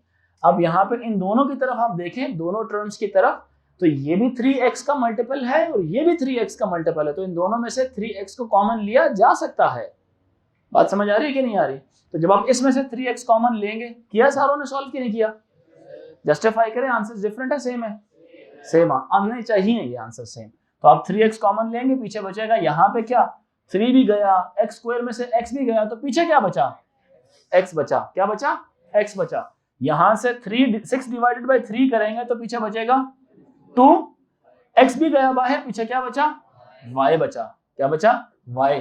अब इन दोनों की तरफ देखें तो यहाँ ये भी 4 का मल्टीपल है, ये भी 4 का मल्टीपल है, तो 4 कॉमन ले, ये भी y का मल्टीपल है, ये भी y का मल्टीपल है, y भी कॉमन ले ले। पीछे क्या होना चाहिए? x क्या है? पॉजिटिव। x क्या है? पॉजिटिव। Break method. अब याद रखें, मिड टर्म ब्रेक मेथड को अप्लाई करने के लिए your question should be in descending order of the power of variable. Variable की पावर की हिसाब से, कोएफिशिएंट्स के हिसाब से नहीं। देखें कोएफिशिएंट x² का क्या है इस वक्त? 1, लेकिन मैंने क्या लिखा है? Descending order with respect to the power of variable. x² पहले, x पावर 1 उसके बाद, और यहां पे x पावर 0 सबसे बाद, सबसे आखिर में। क्लियर हो रही है कि नहीं? मतलब यहां पे इस वक्त x की कौन सी पावर है? क्योंकि x power 0 is in fact equals to what? x power 0 is equals to 1। ठीक है बात? तो कंडीशन क्या है मिड टर्म ब्रेक की? कंडीशन क्या है? ठीक है, right the expression in descending order with respect to power of variable. Write the expression in descending order with respect to power of variable. Biggest power will come first, फिर उससे smallest और फिर उससे भी smallest. ठीक है ये बात कि नहीं? क्लियर है? तो मिडिल टर्म कौन सी वाली बनती है इसमें? यह है आपकी मिड टर्म। ये क्या है आपकी मिड टर्म। इसको हमने ब्रेक करना है। ब्रेक करके इसके कोई से क्या बनाने हैं? दो पार्ट्स बनाने हैं। X square as it is रहेगा, -8 भी एज इट इज रहेगा, सिर्फ तब्दीली आएगी दरमियान वाली टर्म के अंदर। सिर्फ तब्दीली आएगी किस टर्म के अंदर? दरमियान वाली। There are infinitely many possible ways I can break this term. One of the method is +4x - 2x। ऐसा ही है कि नहीं? इन दोनों को सॉल्व करो तो क्या बनता है? +2x बनता है कि नहीं बनता? ठीक है, +2x बनता है कि नहीं बनता? तो मैंने कहा था there are infinitely many possible ways of dividing this mid term. One of the method is, one of the terms are +4x - 2x। सवाल सिर्फ इन दो के साथ सॉल्व हो सकता है, और दुनिया के इनफाइनाइटली मेनी जो पॉसिबल मिड टर्म्स बनती थी, सवाल सॉल्व नहीं होगा उनसे। सिर्फ इससे सवाल सॉल्व हो सकता है। तो इसमें ऐसी क्या खासियत है इन दो नंबर्स के अंदर? ये बड़े खास नंबर है, ये बड़े खास नंबर है। इसके पीछे एक प्रोसेस इन्वॉल्व है। अदरवाइज तो आप सुन ले, पहले सुनते रहे सिर्फ। अदरवाइज तो आप 2x बनाना था ना, आपने मिड टर्म को ब्रेक कर रहे थे, तो you could have written it as 6x - 4x। तब भी तो आंसर क्या आता? तब भी तो आंसर क्या आता? 2x। अब सुन ले बेटा, सिर्फ सुनते रहे, अभी आपके सारे सवालों के जवाब आपको मिलेंगे। आप इसी 2x को आप जब ब्रेक करते तो you could have written it as 10x - 8x। Mid term तोड़नी थी आपने। मिड टर्म ब्रेक के अंदर you always break the middle term. अब मिडिल टर्म किसको बोलेंगे? जब भी आप कभी write the expression in descending order with respect to the power of variable, जो दरमियान में टर्म लिखी होगी वो मिडिल टर्म कहलाएगी। कौन सी टर्म कहलाएगी? मिडिल टर्म कहलाएगी। कौन सी टर्म कहलाएगी? मिडिल टर्म कहलाएगी। तो मिडिल टर्म मैंने तो डायरेक्टली ये 4 और 2 लिख दिया। आप कह सकते थे कि सर मिडिल टर्म को मैं 1 + 1 भी तो कह सकता हूं। मैं कहता बिल्कुल कह सकते हैं। आप ऐसे भी कह सकते थे कि सर मैं इसको यूं भी तो लिख सकता हूं, 3x - 1x भी तो कह सकता हूं। इसको मैं 2000x - 1998x तब भी इस तरह से भी तो कह सकता हूं। ऐसा तो सोचा जाए तो इनफाइनाइटली मेनी पॉसिबल वेज निकलते हैं। आपका दिमाग इधर मेरे साथ ही है ना? इनफाइनाइटली पॉसिबल वेज निकलते हैं। तो उन इनफाइनाइट तरीकों में से इस दो को ही चूज करके आप सॉल्व करेंगे तो आंसर आएगा, अदरवाइज आंसर नहीं आने वाला। अब ट्राई मारिएगा और चेक कीजिएगा, कभी भी आंसर नहीं आएगा। आंसर का मतलब क्या है कि जो आप दो ग्रुप्स बनाते हैं, ये जो आप दो ग्रुप्स बनाते हैं, इन दो ग्रुप्स में से कोई एक चीज कॉमन होती है और पीछे बचता है x + 4। यहां से -2 कॉमन लेंगे तब सिर्फ क्या बचेगा? x + 4 बचेगा। और ये दो ब्रैकेट्स क्या हो जाएंगी? आपकी सेम हो जाएंगी। आगे आपका वही ग्रुपिंग मेथड चलेगा फिर। यस, सुन ले, पहले सुने मुझे, मैं ये बातें बताऊंगा आपको। मुझे पता है ये जो आगे वाली बात है, ये तरीके आपको आते हैं। ये आते हैं आपको कि जी आपने जो दो के ग्रुप बना लें, ग्रुप में से कॉमन ले लें, कॉमन की ब्रैकेट चेक कर लें, ये दोनों क्या होनी चाहिए। ये सारी बातें कौन सी पुरानी है, सेम है, तो इनको कॉमन ले लें। कॉमन लेके पीछे जो बचेगा उसको यूं लिख दें, आंसर आ जाएगा। मसला क्या है? मिड टर्म ब्रेक का जो असल मेथड है वो क्या है? Only this first step. First step is very important. After that grouping method. समझ आ रही? मिड टर्म ब्रेक पूरे का पूरा क्या है? It is just breaking the mid term. इस तरह से ब्रेक करना है। अब जरा सुनिएगा, अब मैं बताता हूं कि मिड टर्म कैसे ब्रेक करनी है। यहां तक बात समझ आई? नीचे वाली तो आती है ना कहानी, ये जो 4 और 2 का चूज करना है किस तरह से आता है। कहा यह जाता है कि मिडिल टर्म्स जो आप बनाते हैं ये इस तरह की होनी चाहिए कि इनका जो प्रोडक्ट है, the product of 2 middle terms सुनिएगा, अल्फाज सुनिएगा। मिडिल दो टर्म्स का जो प्रोडक्ट है इट मस्ट है, उसका एक तरीका है, मिडिल टर्म्स निकालने का एक तरीका है, थोड़ा लेंथी है, ठीक है। लेकिन अगर कहीं हाथ पैर भूल जाए आपके यार मिडिल टर्म्स क्या बनेगी या नहीं आ रहा हो, तो वो मेथड को फॉलो कीजिएगा। अदरवाइज आसान होता है, पता चल जाता है। जो मैंने लफ्ज कहा कि product of middle two terms is equal to the product of extreme two terms, इस अल्फाज को फॉलो कीजिएगा। अदरवाइज तरीका लिख लें अपने पास। पहला लिखें, multiply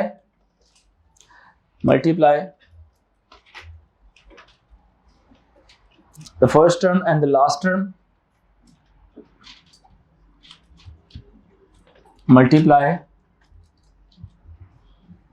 the first term and the last term, multiply the first term and the last term,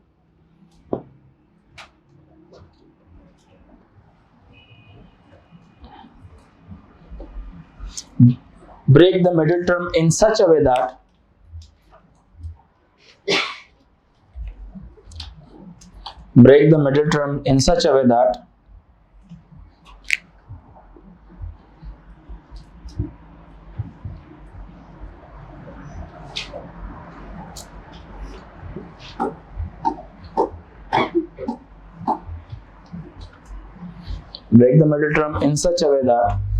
the product of the midterms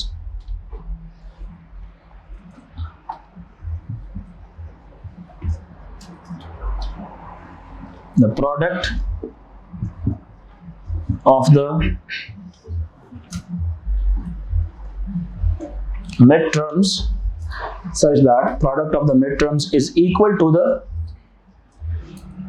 product of the first and the last term. Product of the midterms is equal to the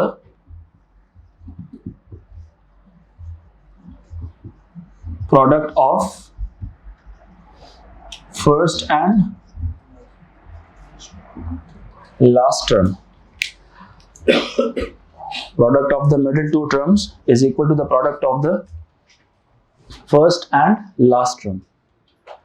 ठीक है, जिस तरह से the first, यहाँ पे number क्या अब आपके पास अचीव हुआ था, x square multiply by -8 is equals to -8x square, right? ऐसा ही है कि नहीं? तो आपके पास ये क्या होना चाहिए था, is equal to the product of the first and the last term. यहां पे मैं लिख सकता हूं the number achieved in step number 1 that is -8x square. अब मैं इस चीज को जरा हाईलाइट करता हूं, मिडिल टर्म ये निकलता है प्राइम फैक्टराइजेशन, 8 की प्राइम फैक्टराइजेशन करके। ये जो 8 नहीं है, positive coefficient of the first step, 8 की प्राइम फैक्टराइजेशन करते हैं। क्या करते हैं? 8 की प्राइम फैक्टराइजेशन करते हैं, माइनस के साथ नहीं, positive coefficient of the first step, positive coefficient of the first step, उसकी प्राइम फैक्टराइजेशन की जाती है। तो जब मैं 8 की मतलब 1, इसका कोफिशिएंट क्या था? 1 था, इसका कोफिशिएंट क्या था? 8। 1 और 8 को मल्टीप्लाई किया, आंसर कितना आया? 8। इस 8 की क्या बनाइए जरा, प्राइम फैक्टराइज करें इसको। 8 की प्राइम फैक्टराइजेशन कैसी होती है? 2 4 jar, 2 2 jar and 2 1 jar, 2 2 jar, 2 4 jar and 2 1 jar. ठीक है, इसके प्राइम फैक्टर्स कौन कौन से आ गए? 2 इंटू 2 इंटू 2 आ गए, 2 इंटू 2 इंटू 2 आ गए। अब इन नंबर्स में आपके मिड टर्म्स छुपी हुई हैं कहीं ना कहीं। इनके ऐसे ग्रुप, कोई से 2 ग्रुप बनाए यहां से कि जिनको मैं प्लस करूं, प्लस या माइनस करूं तो 2x बने। अब मैंने कहा कि ये जो आपके 2 मल्टीप्लाई बाय 2 मल्टीप्लाई बाय 2 है, इसी इन्हीं ग्रुप के अंदर, इसके अंदर आपकी मिड टर्म्स छुपी होंगी हमेशा। ये जो आप ये नंबर कहां से आ रहा है, आपने फर्स्ट नंबर और जो लास्ट वाला नंबर है उसको मल्टीप्लाई जब किया था तो आपने उसका एलसीएम निकालना शुरू कर दिया, यानी कि प्राइम फैक्टराइज करना शुरू कर दिया। जब प्राइम फैक्टराइज कर लिया जो प्राइम फैक्टर्स आ गए सारे आपके पास, क्या आए? प्राइम फैक्टर्स आए। इनमें कहीं आपके जो मिड टर्म्स है दोनों छुपी हुई हैं। तो आपको मालूम है कि आपकी मिड टर्म क्या थी? 2x थी। तो कोई से ऐसे दो नंबर्स का ग्रुप बनाओ जिनको मैं प्लस या माइनस कराऊं तो 2x बने। तो आपको नजर आता है यहां पे कि एक क्या बनेगा 4 और दूसरा क्या बनेगा 2। तो यानी 4 और 2 जो से हैं ये दो ऐसे नंबर्स हैं, ये दो ऐसे नंबर्स हैं कि जिनसे क्या चीज बनाई जा सकती है मिडिल टर्म हमारी बनाई जा सकती है। तो मिडिल टर्म थी +2, तो यहां पे करेंगे इसको प्लस कर लूंगा और उसको मैं क्या कर दूंगा माइनस कर दूंगा। एक को प्लस कर दूंगा, दूसरी को क्या कर दूंगा माइनस कर दूंगा। ठीक है ये बात क्या नहीं? तो प्रैक्टिस के लिए एक और सवाल करें जरा। x² + 4x - 5, x² + 4x - 5, x² + 4x - 5।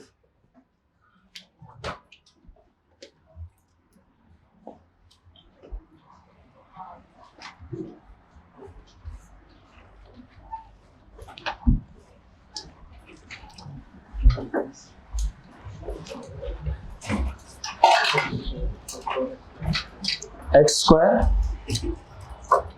+ 4x - 5।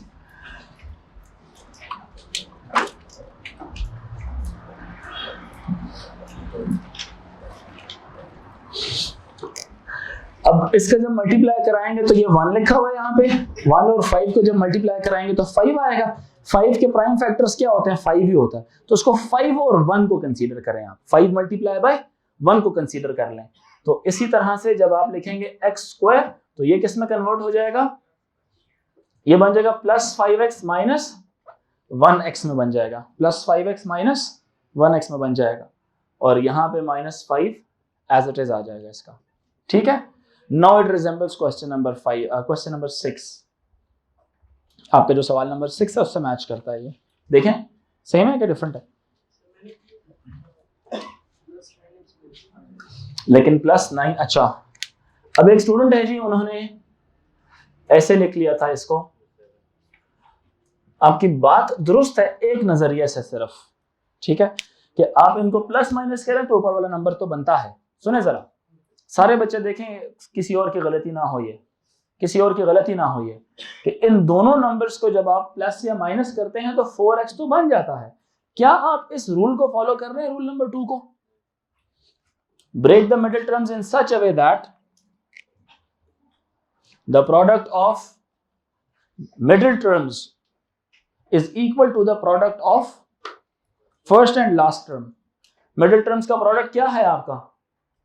क्या है? 9 × 5 = 45। और आपकी जो आखिरी दो टर्म्स हैं इनका प्रोडक्ट क्या है? 1 × 5 = 5। क्या ये दोनों आंसर सेम है? बताएं मुझे, सेम है? तो आपकी तो मिड टर्म्स खराब हैं फिर।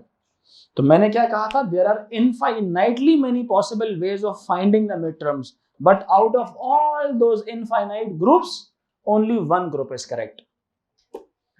Got it? आपको समझ आई? आपको समझ आई? आपको समझ आई? आपको समझ आई? बेटा सुन रही है मेरी बात कि नहीं? हम ये वाले नंबर्स नहीं लेंगे, ये भी नहीं लेंगे और ये भी नहीं लेंगे। रीजन बता दी मैंने आपको कि इनको मल्टीप्लाई करेंगे तो multiply the both middle terms, your answer should be same as the multiplication answer of the first and the last term. आखिरी दो टर्म्स का प्रोडक्ट, मिडिल दो टर्म्स का प्रोडक्ट सेम होना चाहिए। इस केस में नहीं होता, इस केस में होता है। कैसे देखें ना जरा, इन दोनों को मल्टीप्लाई करें जरा, आंसर क्या आता है? -5 आता है। -5x² भी कह सकते हैं बेशक, और इन दोनों को मल्टीप्लाई करें तब भी -5x² आता है। बात तो सेम है। मल्टीप्लाई करें product of the middle terms का आंसर और product of the extreme terms का आंसर क्या है? सेम है। ठीक है, सो यहां से जब हम इसको सॉल्व करेंगे, मैं इधर लेके जा रहा हूं, ठीक है, ये क्या है? रॉन्ग है। समझ रहे हैं मेरी बात के नहीं? तो आपका जो स्टेप है वो नीचे जाएगा। आगे क्वेश्चन नंबर 6 है पूरे का पूरा, नोट कर रहे हैं? यहां से क्या कॉमन होगा? x, पीछे बचेगा x प्लस -1 कॉमन लेंगे, पीछे बचेगा x + 5 और x + 5 और x - 1 आपका क्या आ जाएगा, आंसर आ जाएगा। यहां तक बात क्लियर हुई। सवाल नंबर 11, 7x स्क्वायर लिखें, 7x square plus 42x minus 7 plus 42x minus 49, इसको जरा सॉल्व करके दिखाएं। -49 है, -49 है। सवाल तो ठीक कॉपी करो जी।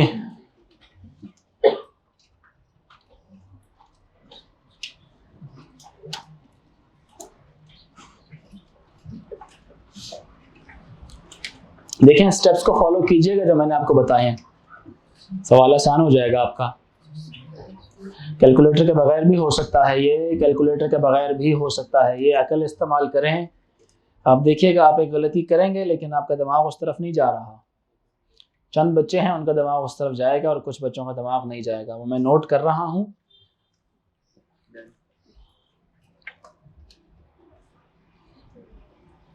दिखाओ सामने से।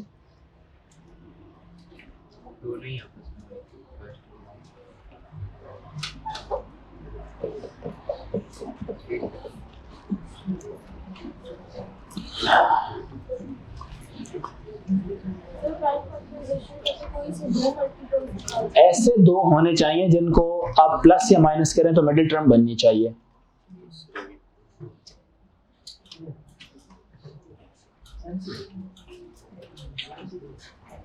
डन? ओके। अब देखें, दो तरह के स्टूडेंट्स हैं, मैंने देख लिया, मुझे मालूम था इस तरह के स्टूडेंट्स दोनों कैटेगरी के पाए जाएंगे। जो डायरेक्टली इसको सॉल्व करेंगे वो कैलकुलेटर हाथ में पकड़ना शुरू कर रहे थे कि 7 को जरा मल्टीप्लाई कराता हूँ 49 से, तो जो आंसर आएगा उसके प्राइम फैक्टर्स बनाऊंगा। और दूसरे तरीके के स्टूडेंट्स क्या हैं, वो इसमें से 7 कॉमन ले रहे हैं और पीछे उनके पास बच रहा है 6x माइनस 7। ये वो स्टूडेंट्स हैं जो स्टेप्स को फॉलो कर रहे हैं। वो जो दूसरा स्टूडेंट से कैलकुलेटर पकड़ रहे हैं वो गलत रास्ते निकल गए। उनका जो रास्ता है वो थोड़ा लंबा है और थोड़ा प्रॉब्लम वाला है। जो दूसरा स्टूडेंट्स हैं जो कॉमन लेके चल रहे हैं, उनका रास्ता, दोनों की मंजिल एक ही जैसी है, बस बट जो दूसरे रास्ते से जा रहे हैं उनकी मंजिल थोड़ी सी परेशान कुन है। उनके लिए उस मंजिल से सही मंजिल तक पहुंचने के लिए अकल का होना बड़ा जरूरी है। ठीक है, जो इस बच्चे ने गलती की थी और मुझे पता था कि वो गलती हो सकती है, हुई, और जब बाद में मैंने उसको अपनी आंखें दिखाई तो आंखें देख के समझ गया था कि मैंने कुछ गलत किया और पहचान लिया कि मेरी गलती क्या थी, उसको ठीक कर लिया उसने। और जब आप पहले स्टेप से ही कॉमन ले लेंगे, आंसर ऑटोमेटिकली सही आने लग जाएगा आपका, मतलब कोई चेक करने की भी जरूरत नहीं है, पहले से ठीक ठीक आंसर आने लग जाएंगे। तो बताएं किसने ऐसा सॉल्व किया और किसने इसको सॉल्व किया। जिसने इस तरह ब्रैकेट लिया हाथ खड़ा करें, ओके, और जिसने इसको सॉल्व किया है वो हाथ खड़ा करें, सही तरह से प्रॉपरली, गलत नहीं किया, सही किया है। मैं सिर्फ देखना चाह रहा हूं नंबर ऑफ स्टूडेंट्स, प्रॉपरली हाथ खड़ा करें ताकि सारे बच्चे देखें, और ऊपर सही तरह से। ठीक है, मतलब आधे स्टूडेंट्स ने इस तरह से किया और आधे ने कॉमन लेके किया। तो ज्यादा प्रेफरेबल तरीका कौन सा होगा?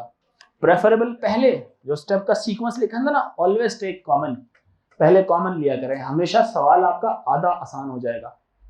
बात समझ आ रही है? एज अ स्टूडेंट पर्सपेक्टिव सवाल आधा आसान हो जाएगा। कॉमन ले लिया आपने, कॉमन लेने के बाद सुनिएगा जरा, कॉमन ले लिया, अगर तो 4 टर्म्स थी तो ग्रुप बना लो, 4 नहीं है 3 है तो मिड टर्म अप्लाई कर दो। 3 है ना, 3 में ये भी शर्त होती है कि descending order with respect to power of variable लिखी भी होनी चाहिए। Descending order with respect to power of variable लिखी भी होनी चाहिए। समझ लो मेरी बात कि नहीं? तो यहाँ पे आप इसके ऊपर जरा, ऑलरेडी डिसेंडिंग ऑर्डर बनी हुई है, 7 एज इट इज आएगा, एक्स स्क्वायर लिखा हुआ होगा, -7 एज इट इज लिखा होगा। 1 into 7 करूंगा तो 7 ही आएगा, 1 into 7 करूंगा तो 7 ही आएगा। तो 7 के जरा मैंने मिड टर्म्स बनाने हैं, तो 7 तो खुद ही प्राइम नंबर है, तो 7 और 1, तो यहाँ पे आएगा। ऐसे चूज करना है कि वो +6 भी बने, तो आप लिखेंगे +7x माइनस 1। ऐसे नहीं लिखना कि ये प्लस कर दें। क्या अब ये ठीक है? इसको प्लस माइनस करते हो तो ऊपर वाला नंबर नहीं बनता। समझ आ रही बात की नहीं? फैक्टर्स, मिडिल टर्म्स ऐसी होनी चाहिए जिनको प्लस माइनस करें तो ऊपर वाला नंबर बनना चाहिए। इनको मल्टीप्लाई कराएं, इनका जो प्रोडक्ट है और जो एक्सट्रीम टर्म्स का प्रोडक्ट है ये सेम होगा, प्रोडक्ट सेम होगा, और प्लस माइनस करेंगे तो मिडिल टर्म बनेगी। प्लस माइनस करेंगे तो क्या बनेगी, मिडिल टर्म बनेगी। बात अंडरस्टैंड कर रहे हैं कि नहीं, ये समझ आ रही, बताएं सारे बच्चे, सबको क्लियर हो रहा है ये, सबको क्लियर हो रहा है ये? अच्छा 7 एज इट इज आएगा। अब इसके ऊपर फिर आपने वही अप्लाई करना है, क्या चीज भला, हाँ एक ये ग्रुप बनेगा और एक ये वाला ग्रुप बनेगा। इस ग्रुप में से क्या चीज कॉमन हो जाएगी, x, पीछे बचेगा x प्लस 7 और यहां से क्या चीज कॉमन होगी, -1, पीछे बचेगा x प्लस 7। यहां तक क्लियर होगी मेरी बात के नहीं, क्लियर होगी जी?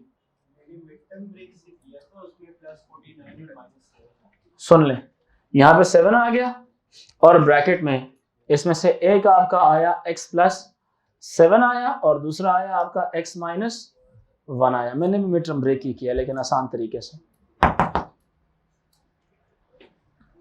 ठीक है ये बात क्या नहीं? और इसको फिर एट द एंड आप क्या लिखेंगे, 7 into x plus 7 and x minus 1। आपको यहाँ पे वो असूल याद है कि नहीं, a multiply by b into C is always equal to a into b into C. एक ही दफा लिखते हैं जब सारे मल्टीप्लाई हो रहे हैं, दो दफा नहीं लिखते होते। समझ आ रही है कि नहीं? दो दफा कब होगा, ओनली तब जब बाहर लिखी हुई चीज अंदर जब मल्टीप्लाई होगी और अंदर क्या होगा, प्लस होगा, तब ये क्या होगा, ए बी प्लस ए सी होगा। मल्टीप्लाई में ऐसे नहीं होता a into B multiply by a into C, ऐसे नहीं होता। ये सिर्फ किस केस में होता है, प्लस के केस में या माइनस के केस में। इसीलिए जब मैंने 7 मल्टीप्लाई किया था ना, यहां पे भी मल्टीप्लाई का निशान है और यहां पे भी मल्टीप्लाई का निशान है, तो 7 मल्टीप्लाई हो रहा है इसके साथ और इसके साथ, तो 3 बेसिकली वो चीजें मल्टीप्लाई हो रही हैं इस तरह से। तो हमने a को साथ उस तरह से 7 को कंसीडर कर लिया, ऐसे ही जैसे यहाँ पे a पड़ा हुआ है। सबको समझ आ रही है मेरी बात के नहीं, क्लियर हो रहा है, कोई कंफ्यूजन यहाँ तक? अच्छा अब दूसरा तरीका क्या था जिन बच्चों ने किया है इसको, तो उनकी मिड टर्म्स कैसी थी, -49। दूसरा तरीका यहां पे आपने क्या लिखा, -49x plus 49x minus 7x। ये वाली मिड टर्म्स आपने बनाई थी, ये मिड टर्म्स बनाई थी। इन दोनों को मल्टीप्लाई कराएं 343 बनता है, और इन दोनों को मल्टीप्लाई कराएं तब भी कितना बनता है, 343 ही बनता है।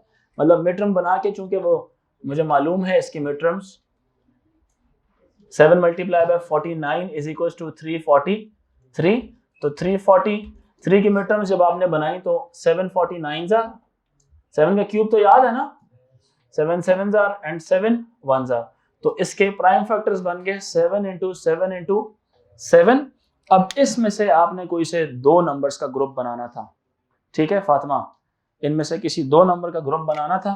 तो जब हमने ग्रुप बनाया तो एक ये बन गया और एक ये बन गया, तो ये था 49 और ये था 7, ठीक है। सब्ट्रैक्ट करूंगा तो 42 बनेगा, मल्टीप्लाई करूंगा तो 343 बनेगा।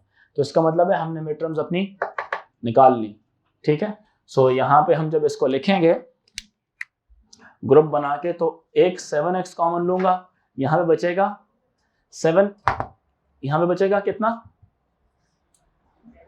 एक ये ग्रुप बनेगा और एक ये ग्रुप बनेगा, ये दूसरे बच्चों के लिए जिन्होंने इस तरह से किया है, और आएगा +7, और दूसरा यहाँ से -7 कॉमन लेंगे, पीछे बचेगा आपका x प्लस, क्योंकि माइनस कॉमन हो गया ना तो इसलिए ब्रैकेट में प्लस बचा।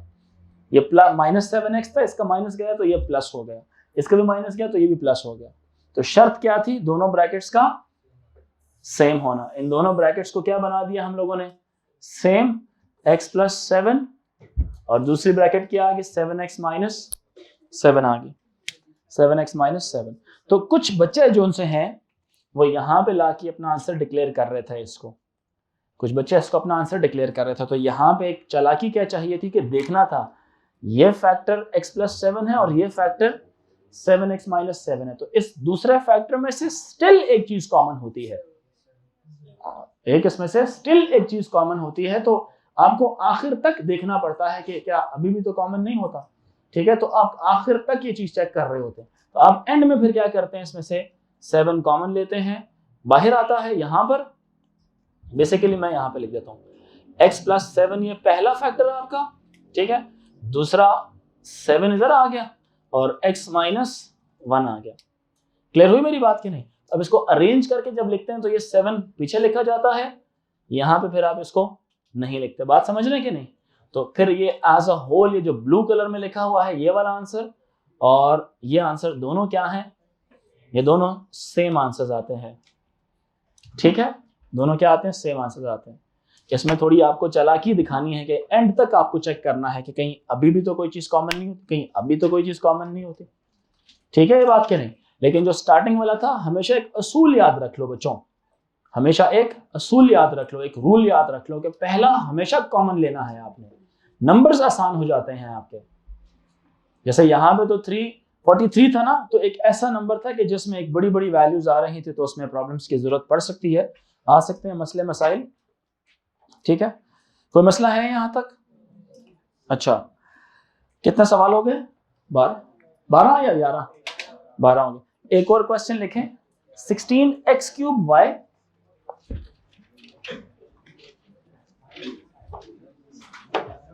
16x³ y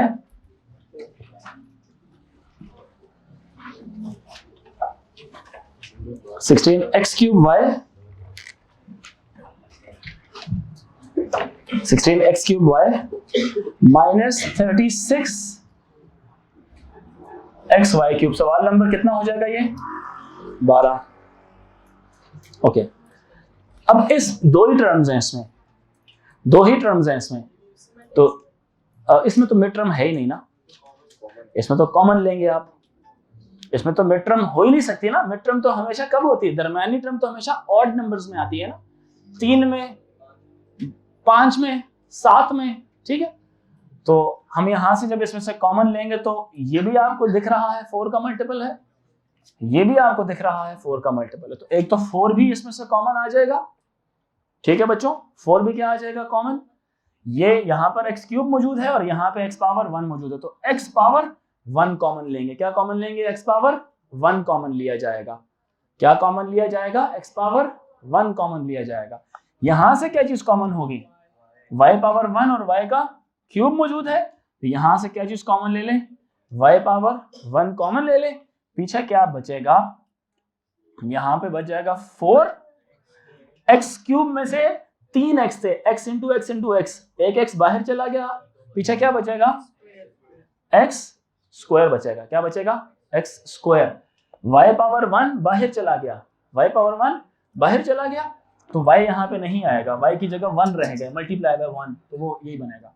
minus 36 divided by 4 is 9, x बाहर चला गया और y भी बाहर चला गया, तो पीछे कितने y बचे? y स्क्वायर बचा। यहां तक बात समझ आई? यहां तक बात समझ आई सारों को? सब बच्चे बताएं, क्लियर हो रहा है? क्लियर हो रहा है बेटा? ठीक है, इसको जी, इसको अभी भी आप आगे फैक्टराइज मजीद करेंगे, क्योंकि जब आप देखें ना इसकी तरफ, तो एक असूल है कंप्यूटर इसमें, मैथ्स में आप सीखते हैं a square minus B square की फैक्टराइज्ड फॉर्म क्या होती है? a minus 2ab, a plus B bracket a minus b। मेरा सवाल ये था, बेवकूफो, मेरा सवाल ये था फैक्टराइज्ड फॉर्म क्या होती है इसकी। ये वो खास फॉर्मूला है जिसमें सिर्फ 2 टर्म्स होती हैं, बाकी फॉर्मूला 1 और 2 दोनों के अंदर 3-3 टर्म्स होती थी। याद करें ना, है a square minus B square किसके बराबर? ये एक्सपेंडेड साइड थी, इसकी फैक्टराइज साइड क्या होती है? a प्लस बी और a माइनस बी। ऑर्डर आगे पीछे कर सकते हैं। तो जब मैं इसको लिखूंगा 4xy, ये बेसिकली क्या है? ये 2x का स्क्वायर है या नहीं है? बताओ मुझे, 4x स्क्वायर क्या 2x का स्क्वायर है या नहीं है? है ना। 9y स्क्वायर किसका स्क्वायर है? 3y का स्क्वायर है या नहीं है? बताएं मुझे, नजर आ रहा है? 4x square is the square of 2x whole square and 9y square is the square of 3y whole square. तो क्या ये रिजेंबल कर रहे हैं कि नहीं इस फॉर्मूला के साथ? कर रहे हैं ना। तो इसको डायरेक्टली आप क्या लिखें, इसके फैक्टर्स बनाइए, मतलब फैक्टर्स बनाइए। एक दफा लिखेंगे 2x माइनस 3y और दूसरी दफा लिखेंगे 2x प्लस 3y। ये आपका क्या है? आंसर है। इसमें मिड टर्म नहीं अप्लाई होती, इसमें फॉर्मूला अप्लाई होता है। समझ आ रही बात है कि नहीं? और फॉर्मूला कौन से वाला? फॉर्मूला नंबर 3, ठीक है, a square minus B square. पुराने सवालों में क्या होता था कि आपको फैक्टराइज्ड फॉर्म गिवन होती थी और आप उसके अंदर एक्सपैंडेड आंसर निकालते थे, ऐसे ही करते थे ना। लेकिन अब आपको एक्सपैंडेड चीज साइड गिवन होगी और आपने फैक्टराइज्ड वैल्यू बतानी होगी। तो मैं फिर से लिख देता हूं यहाँ पे ताकि आप लोगों को याद हो जाए। कभी भी पाँव पीछे करें प्लीज, मेरा पाँव बहुत शदीद दुखा हुआ है, मैं एक और बर्दाश्त नहीं कर सकता हूँ। इसको नीचे करें, ड्राइंग रूम में नहीं बैठे हुए आप। अगर चीज इस तरह से आ जाए a square plus 2ab plus B square, इस तरह से आ जाए, या a square minus 2ab plus B square इस तरह से आ जाए, या ये चीज ऐसे आ जाए a square minus B square. क्योंकि आप सवाल कौन सा कर रहे हैं? आप कर रहे हैं फैक्टराइज करने का, तो सवाल की जो शक्ल होगी हमेशा टर्म्स की सूरत में आएंगे सवाल। मेरी बात समझ आ रही है कि नहीं? क्योंकि आपने फैक्टर्स बनाने हैं ना, मतलब ब्रैकेट्स लानी है, तो सवाल कभी भी ब्रैकेटेड फॉर्म में तो आएगा ही नहीं। अगर ब्रैकेटेड फॉर्म में सवाल आ गए तो what's the point of asking factorised, because it is already factorised. So if the question is given in brackets, the technical question will be expanded. And once the question has no bracket, the technical question should be factorize it. That is why मैं यहाँ पे without brackets वाली चीज I am writing the terms कि आपके सामने जब कभी भी इस तरह की कोई चीज आ जाए, ये तरह का मतलब क्या है कि इस तरह यहाँ पे क्या होना चाहिए? स्क्वायर, दूसरा भी क्या होना चाहिए? स्क्वायर, और दरमियान वाली टर्म ऐसी होनी चाहिए कि वो 2 इंटू a इंटू बी बने। अब हमेशा क्या अप्लाई करोगे? a प्लस बी का होल स्क्वायर उसके ऊपर अप्लाई करोगे। इसका मतलब है कि ये ब्रैकेट 2 दफा मल्टीप्लाई हो रही है, फैक्टराइज्ड फॉर्म है ये। और इसी तरह जब 2 स्क्वायर्स हो, दोनों पॉजिटिव हो, तो आपके पास आएगा a minus B whole square. और जब सिर्फ 2 ही टर्म्स हो, एक पॉजिटिव एक negative, a square minus B square. इधर देखें बच्चे, इधर देखें आप क्या कर रहे हैं उनके साथ। तो आप पीछे आराम से बैठो, ये क्या तरीका है बैठने का? a माइनस बी, मजे भी ले रहे हैं और क्लास भी ले रहे हैं, गप्पे भी लग रही हैं, ठीक तरह से बैठे। a square minus B square is equals to a plus B bracket a minus B. तो अब जरा सवाल लिखें इसी चीजों के रिलेटेड। 9x क्यूब माइनस, सवाल लिखें 9x क्यूब माइनस 9x।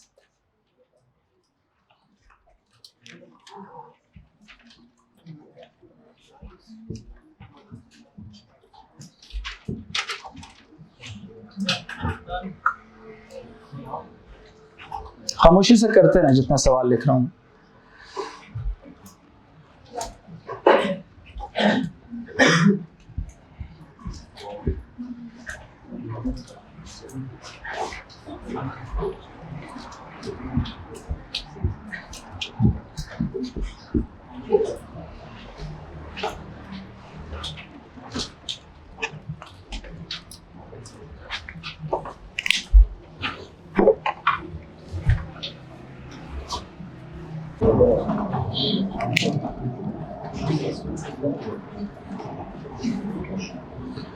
एक सेकेंड,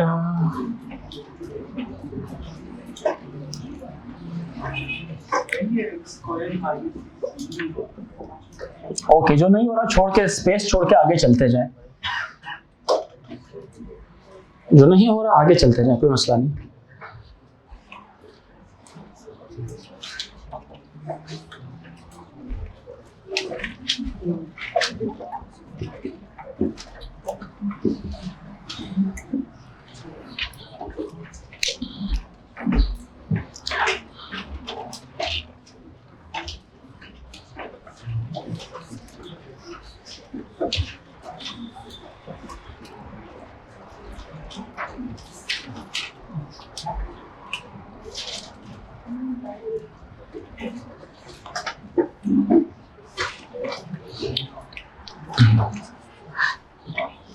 हो रहे हैं, हो रहे हैं।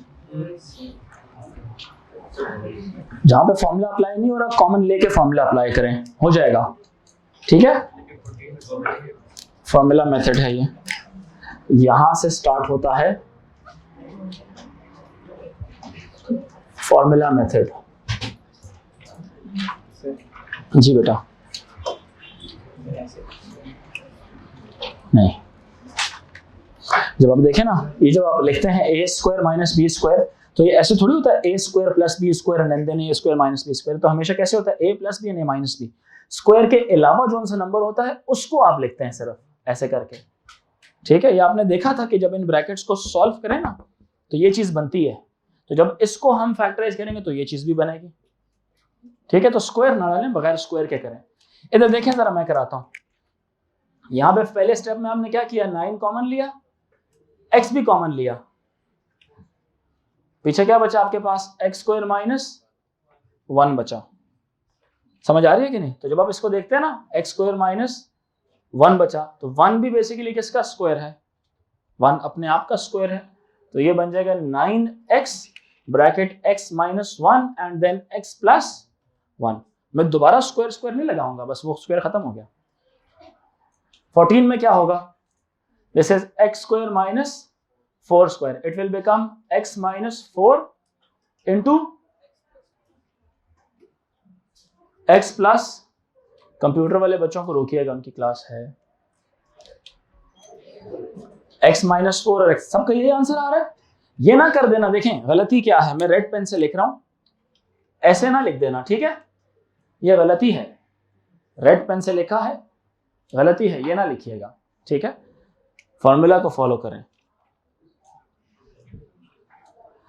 बच्चों, प्लीज अपना दिमाग इस्तेमाल करें। आई वांट कि थोड़ा सा यूज करें आप लोग, थोड़ा सा दिमाग पे जोर डालें ताकि क्वेश्चन सॉल्व होने लग जाए। अब 4 कॉमन कैसे ले सकते हैं, 4 तो नहीं ले सकते। एक्स स्क्वायर में क्या चीज लिखी हुई है, क्वेश्चन नंबर 14 है, नकम में बेवकूफ ने 14 का 4 भी जो सा ना वो क्वेश्चन का हिस्सा मान लिया है। अकल बढ़िया भैंस, वो 14 यूं लिख के ना समझ रहे कि 4 इसके साथ लिखा हुआ है। अपनी राइटिंग में खुद ही गलतियां चल रही हैं।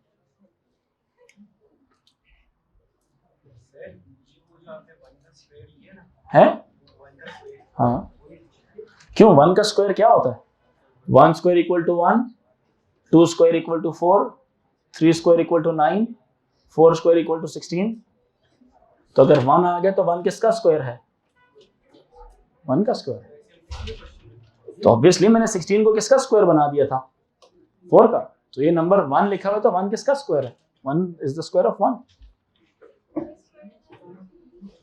स्क्वायर लेना जरूरी है। आपने कॉमन ले लिया तो आपने जब ये यहां तक आंसर दिया तो this is half answer, this is half answer, it is not full answer, it can be further factorised.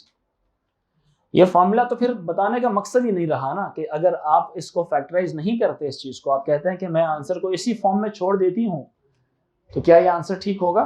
क्यों ठीक होगा? जब आपके फैक्टर्स इनको बोलते हैं, आप फैक्टर्स नहीं बनाएंगे तो आंसर कैसे ठीक होगा? तो आप जब यहां तक लिखते हैं तो आपने आधा काम कर लिया, सिर्फ टेकिंग कॉमन वाला ब्रैकेट इंट्रोड्यूस करा दिए, फैक्टर्स प्रॉपरली नहीं बनाए।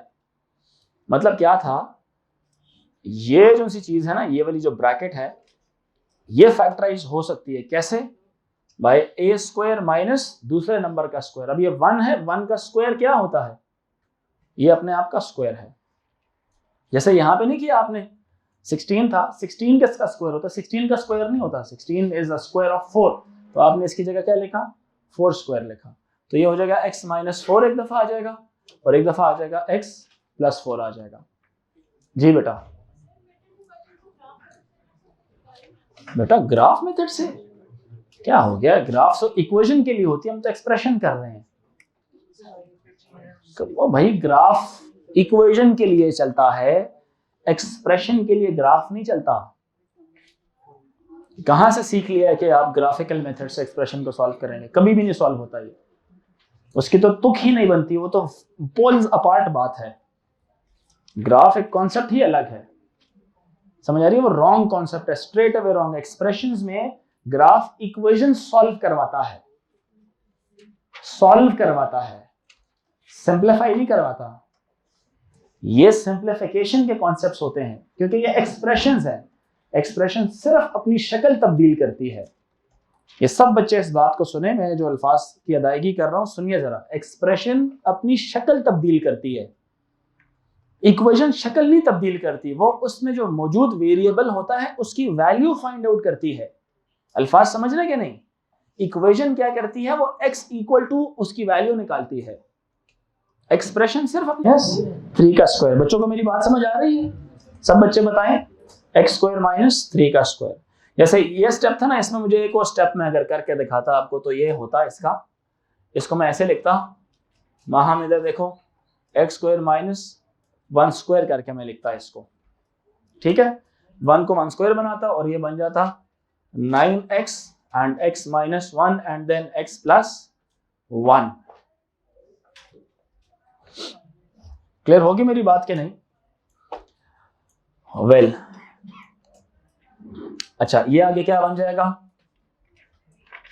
x minus 3 and bracket x plus 3।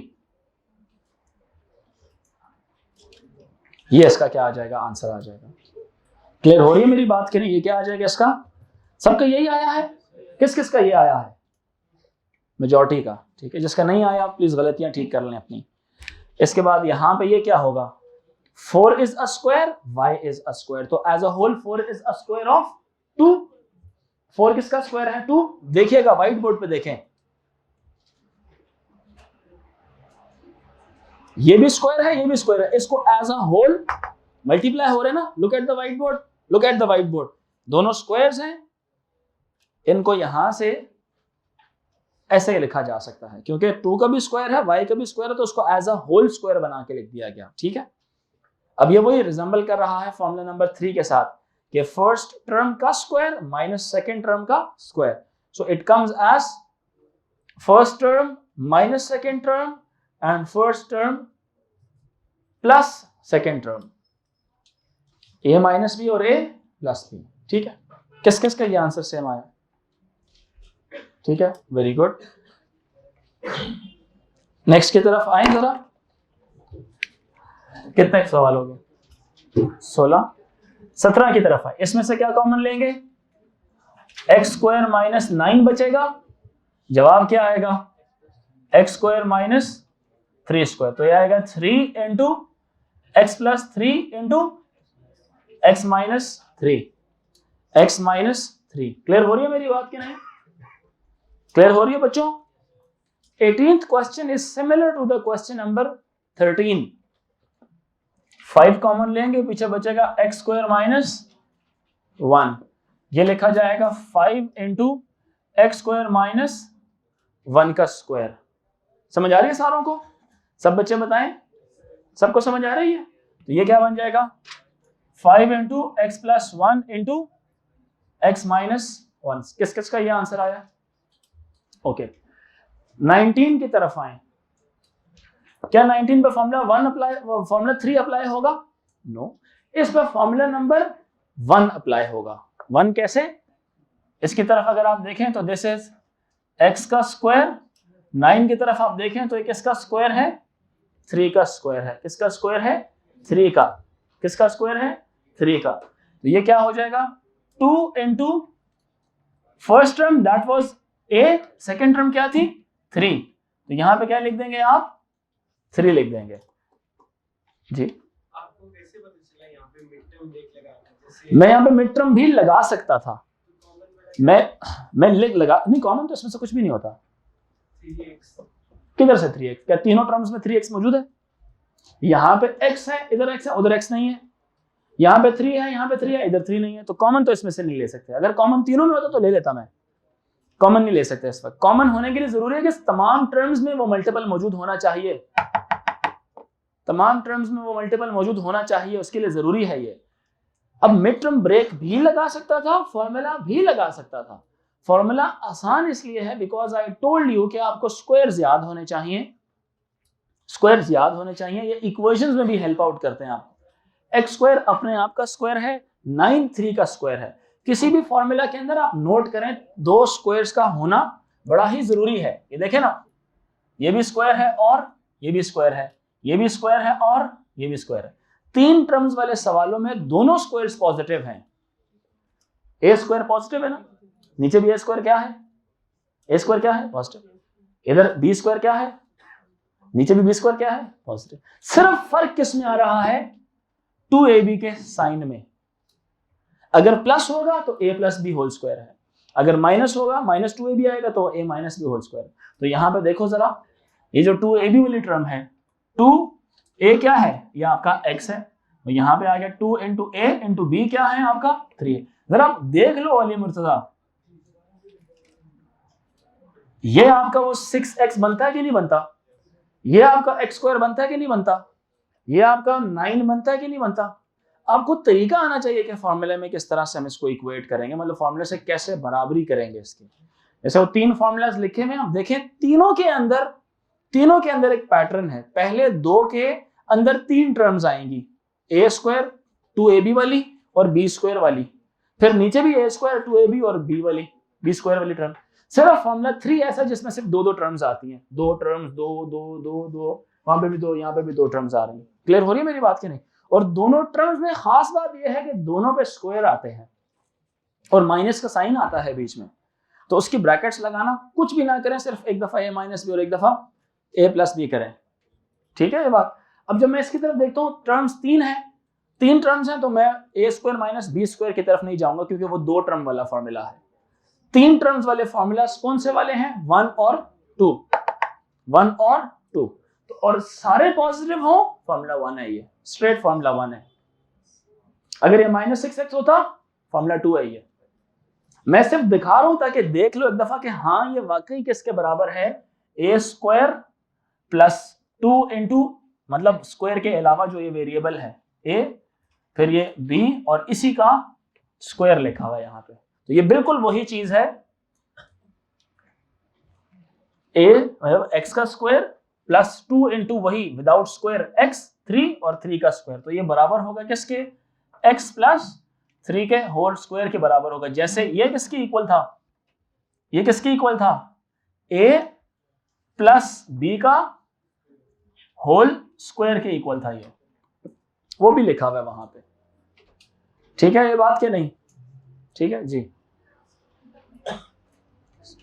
बच्चे। मिड टर्म मैं अब नहीं करूंगा प्लीज, मिड टर्म मैं 50 दफा करा चुका हूं, उसकी जान छोड़ें, इसको सीखें। मैं कर सकता हूं इसको मिड टर्म, आप क्यों मिड टर्म की तरफ जोर दे रहे हैं। मिड टर्म वाले सवाल आपको खुद समझ आएंगे कि ये मिड टर्म वाले हैं। अभी मैं क्वेश्चंस करा रहा हूं, आसान बातें नजर आ रही हैं। आप हर सवाल को मिड टर्म से करेंगे, आपके 1 नंबर का सवाल होगा, आप 4 मिनट लगा बैठेंगे मिड टर्म करके उसके ऊपर। आप जितने मेथड सिखा रहा हूं, हर मेथड के अंदर एक्सपर्टीज हासिल करें।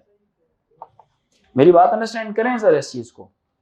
मैं चाह सकता हूं, मैं कर सकता हूं इसको मिड टर्म से भी, तरीके सीखें सारे। व्हाट इफ मैं कहूं कि मुझे इसको फॉर्मूला से ही करके दिखाएं, आपको तो नहीं आएगा, फिर छोड़े मिड टर्म को। अभी मिड टर्म मैं करा चुका हूं, वो आखिर के 2 सवाल हैं, मिड टर्म से कर लेना उनको भी। लेकिन मिड टर्म है, it's a good method, it's a good method. क्या आप अप्लाई कर सकते थे 2 टर्म्स के ऊपर मिड टर्म? नहीं कर सकते थे आप, आपको फॉर्मूले का सहारा लेना पड़ा। इसी तरह से ये जो सवाल है, जैसे ये हो गया, या इस सवाल की तरफ आप आते हैं, तो ये आपका मिड टर्म से भी कर सकते हैं, फॉर्मूले से भी कर सकते हैं। मतलब मैं जब इस सवाल की तरफ देखता हूं, just look at yourself in future, just think about future. After 4 months, after 6 months, आप इतने काबिल हो जाएंगे कि आप डायरेक्टली बोलेंगे कि this is equals to 2x plus 5 का होल स्क्वायर। डायरेक्टली एक स्टेप में लिखेंगे आप इसको। तो mid term will take lot of time, so that is why do not go फॉर्मूले के हिसाब से देखा जाए तो यहाँ पे a स्क्वायर और b स्क्वायर आ गया, तो सिर्फ एक चीज की कमी है, किसकी कमी है, 2a इंटू b की कमी है, 2ab की कमी है। तो यहां पे लिखें आप 2, yes, a and b। a कौन है, a कौन है, a कौन है, अकल इस्तेमाल करें, a कौन है, यहां पे लिखेंगे क्या, b कौन है, b कौन है, यहां पे क्या लिखेंगे। अपने दिल की तसल्ली के लिए देख लो इस बात को कि जो मिड टर्म है, क्या ये वाकई 20x बनती है, रिवर्सिबल स्टेप है या नहीं है, क्या ये रिवर्सिबल स्टेप है या नहीं है बच्चों। 2 2s are 4, 4 5s are 20x, reversible step है ना, रिवर्सिबल स्टेप है ना, हाँ या ना। तो क्या ये फॉर्मूला से मैच कर रहा है, कौन सा formula, a square plus 2ab plus, ये किसके बराबर होता है, a plus B whole square के बराबर होता है कि नहीं होता? यहां से इसका आंसर लिखेंगे तो क्या बन जाएगा ये 2x प्लस 5 का। क्लियर हुई मेरी बात के नहीं? मैंने डायरेक्टली लिख दिया था बिकॉज मेरी प्रैक्टिस है, आपकी नहीं है। आप करेंगे प्रैक्टिस इसको, ताकि जब सवाल में कभी भी ऐसा कोई इक्वेशन में आ जाए या डिफरेंट क्वेश्चंस में आए जिसका मकसद ये नहीं है, मकसद कुछ और था, ये सिर्फ उसका एक स्टेप है, वन ऑफ द स्टेप है, डायरेक्टली लिखें और आंसर की तरफ, मतलब अगले स्टेप्स की तरफ जाएं। मेरी बात अंडरस्टैंड करें। अगर मैं ये सवाल पूछ रहा हूं तो ये स्टेप्स मेरे लिए जरूरी है। अगर मैं फैक्टराइज पूछ रहा हूं, अगर मेरा सवाल ही डिफरेंट है, मतलब फैक्टराइजेशन में कहानी एंड नहीं होनी, ये समझे कि कहानी शुरू हो रही है अभी आहिस्ता आहिस्ता। इससे निकलने वाले और बहुत सारे स्टेप्स हैं, मतलब बहुत सारे कॉन्सेप्ट्स हैं। मैं अगर वो एंड वाले कॉन्सेप्ट नंबर जी, कॉन्सेप्ट नंबर एफ की आपसे सवाल पूछता हूं, तो ये तो एबीसी चल रहा है अभी, तो ये उसके स्टेप्स होंगे, उस स्टेप नंबर या उस कॉन्सेप्ट नंबर जी तक पहुंचने के। तो ये आना बहुत ज्यादा जरूरी है। तो आप अपने उन स्टेप्स में टाइम नहीं जाया कर सकते हैं। मैं आपका टाइम बचा रहा हूं, इसलिए बता रहा हूं कि हर सवाल को देखना है कि सर मैं कौन से वाली टेक्निक अप्लाई करूं।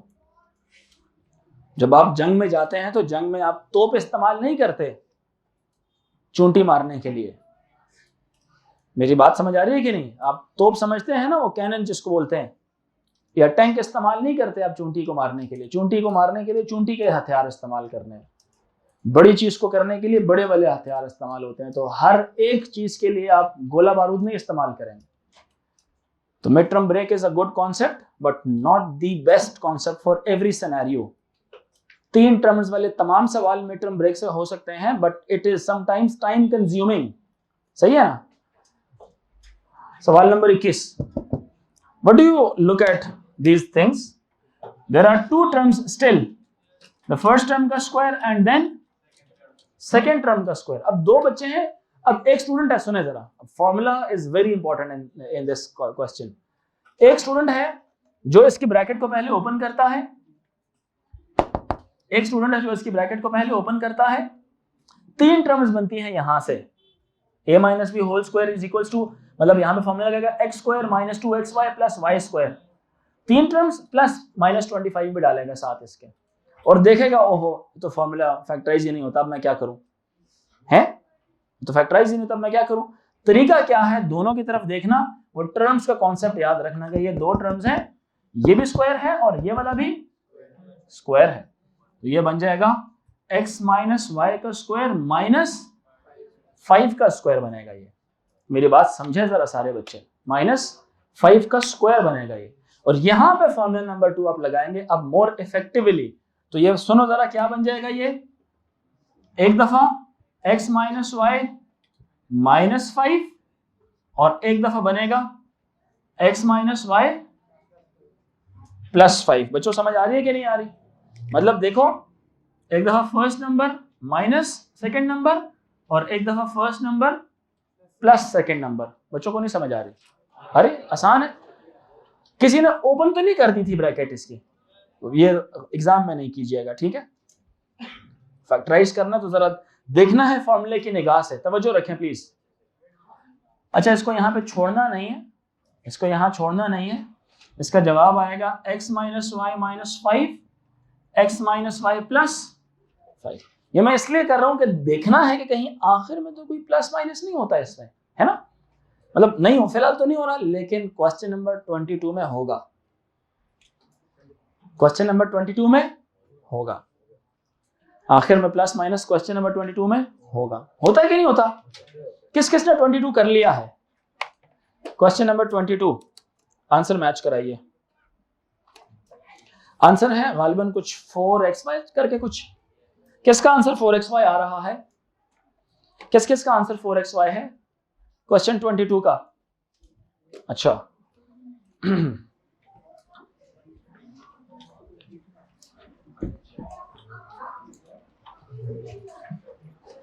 जी,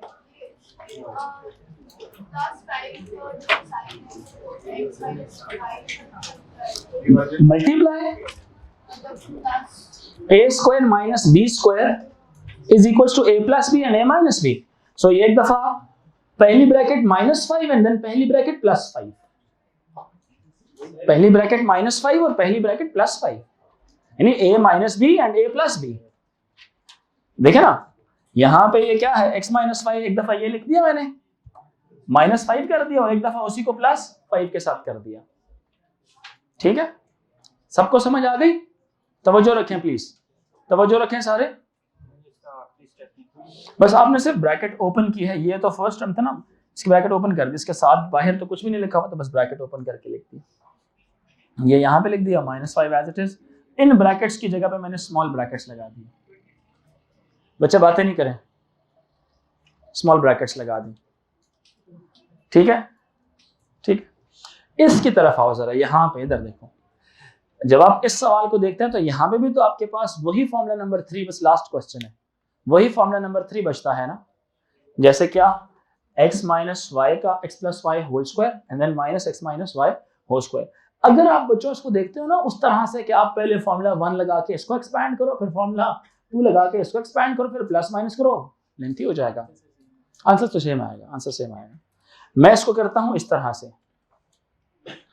एक दफा प्लस करूंगा दोनों फैक्टर्स को, मतलब दोनों टर्म्स को, और एक दफा माइनस करूंगा। समझ आ रही है? एक दफा क्या हो जाएगा, ये x प्लस वाई, दो टर्म्स ये वाली आ गई, और दूसरी दफा आएगा वही चीज x प्लस वाई और x। बच्चों बात समझ आ रही है कि नहीं आ रही? क्लियर हो रहा है सारों को? नेक्स्ट क्या हो जाएगा, यहां पे ब्रैकेट ओपन करें बेटा, ब्रैकेट ओपन की हमने, प्लस x माइनस वाई, और दूसरी तरफ हम लोगों ने x प्लस वाई। ये क्या करेगा, माइनस का साइन, -x और प्लस y कर देगा। यहां तक मेरी बात सबको समझ आ रही है? तो ये जवाब क्या आएगा, -x और +x, -y plus y, -y plus y cancel out, -x और +x भी क्या कैंसिल आउट, ये भी क्या cancel out. x plus x का जवाब क्या आया, y प्लस y का जवाब क्या आया, 2x मल्टीप्लाई बाय 2y का जवाब क्या आया, 4xy। वो ब्रैकेट असल में अकेली एक ही है, मतलब x और y एक ही है, तो ये 4 इंटू x इंटू वाई है बेसिकली। तो ये बेसिकली है, ये भी फैक्टर्स ही हैं, लेकिन अकेले अकेले आ रहे हैं। यहां तक था जी आज का लेक्चर।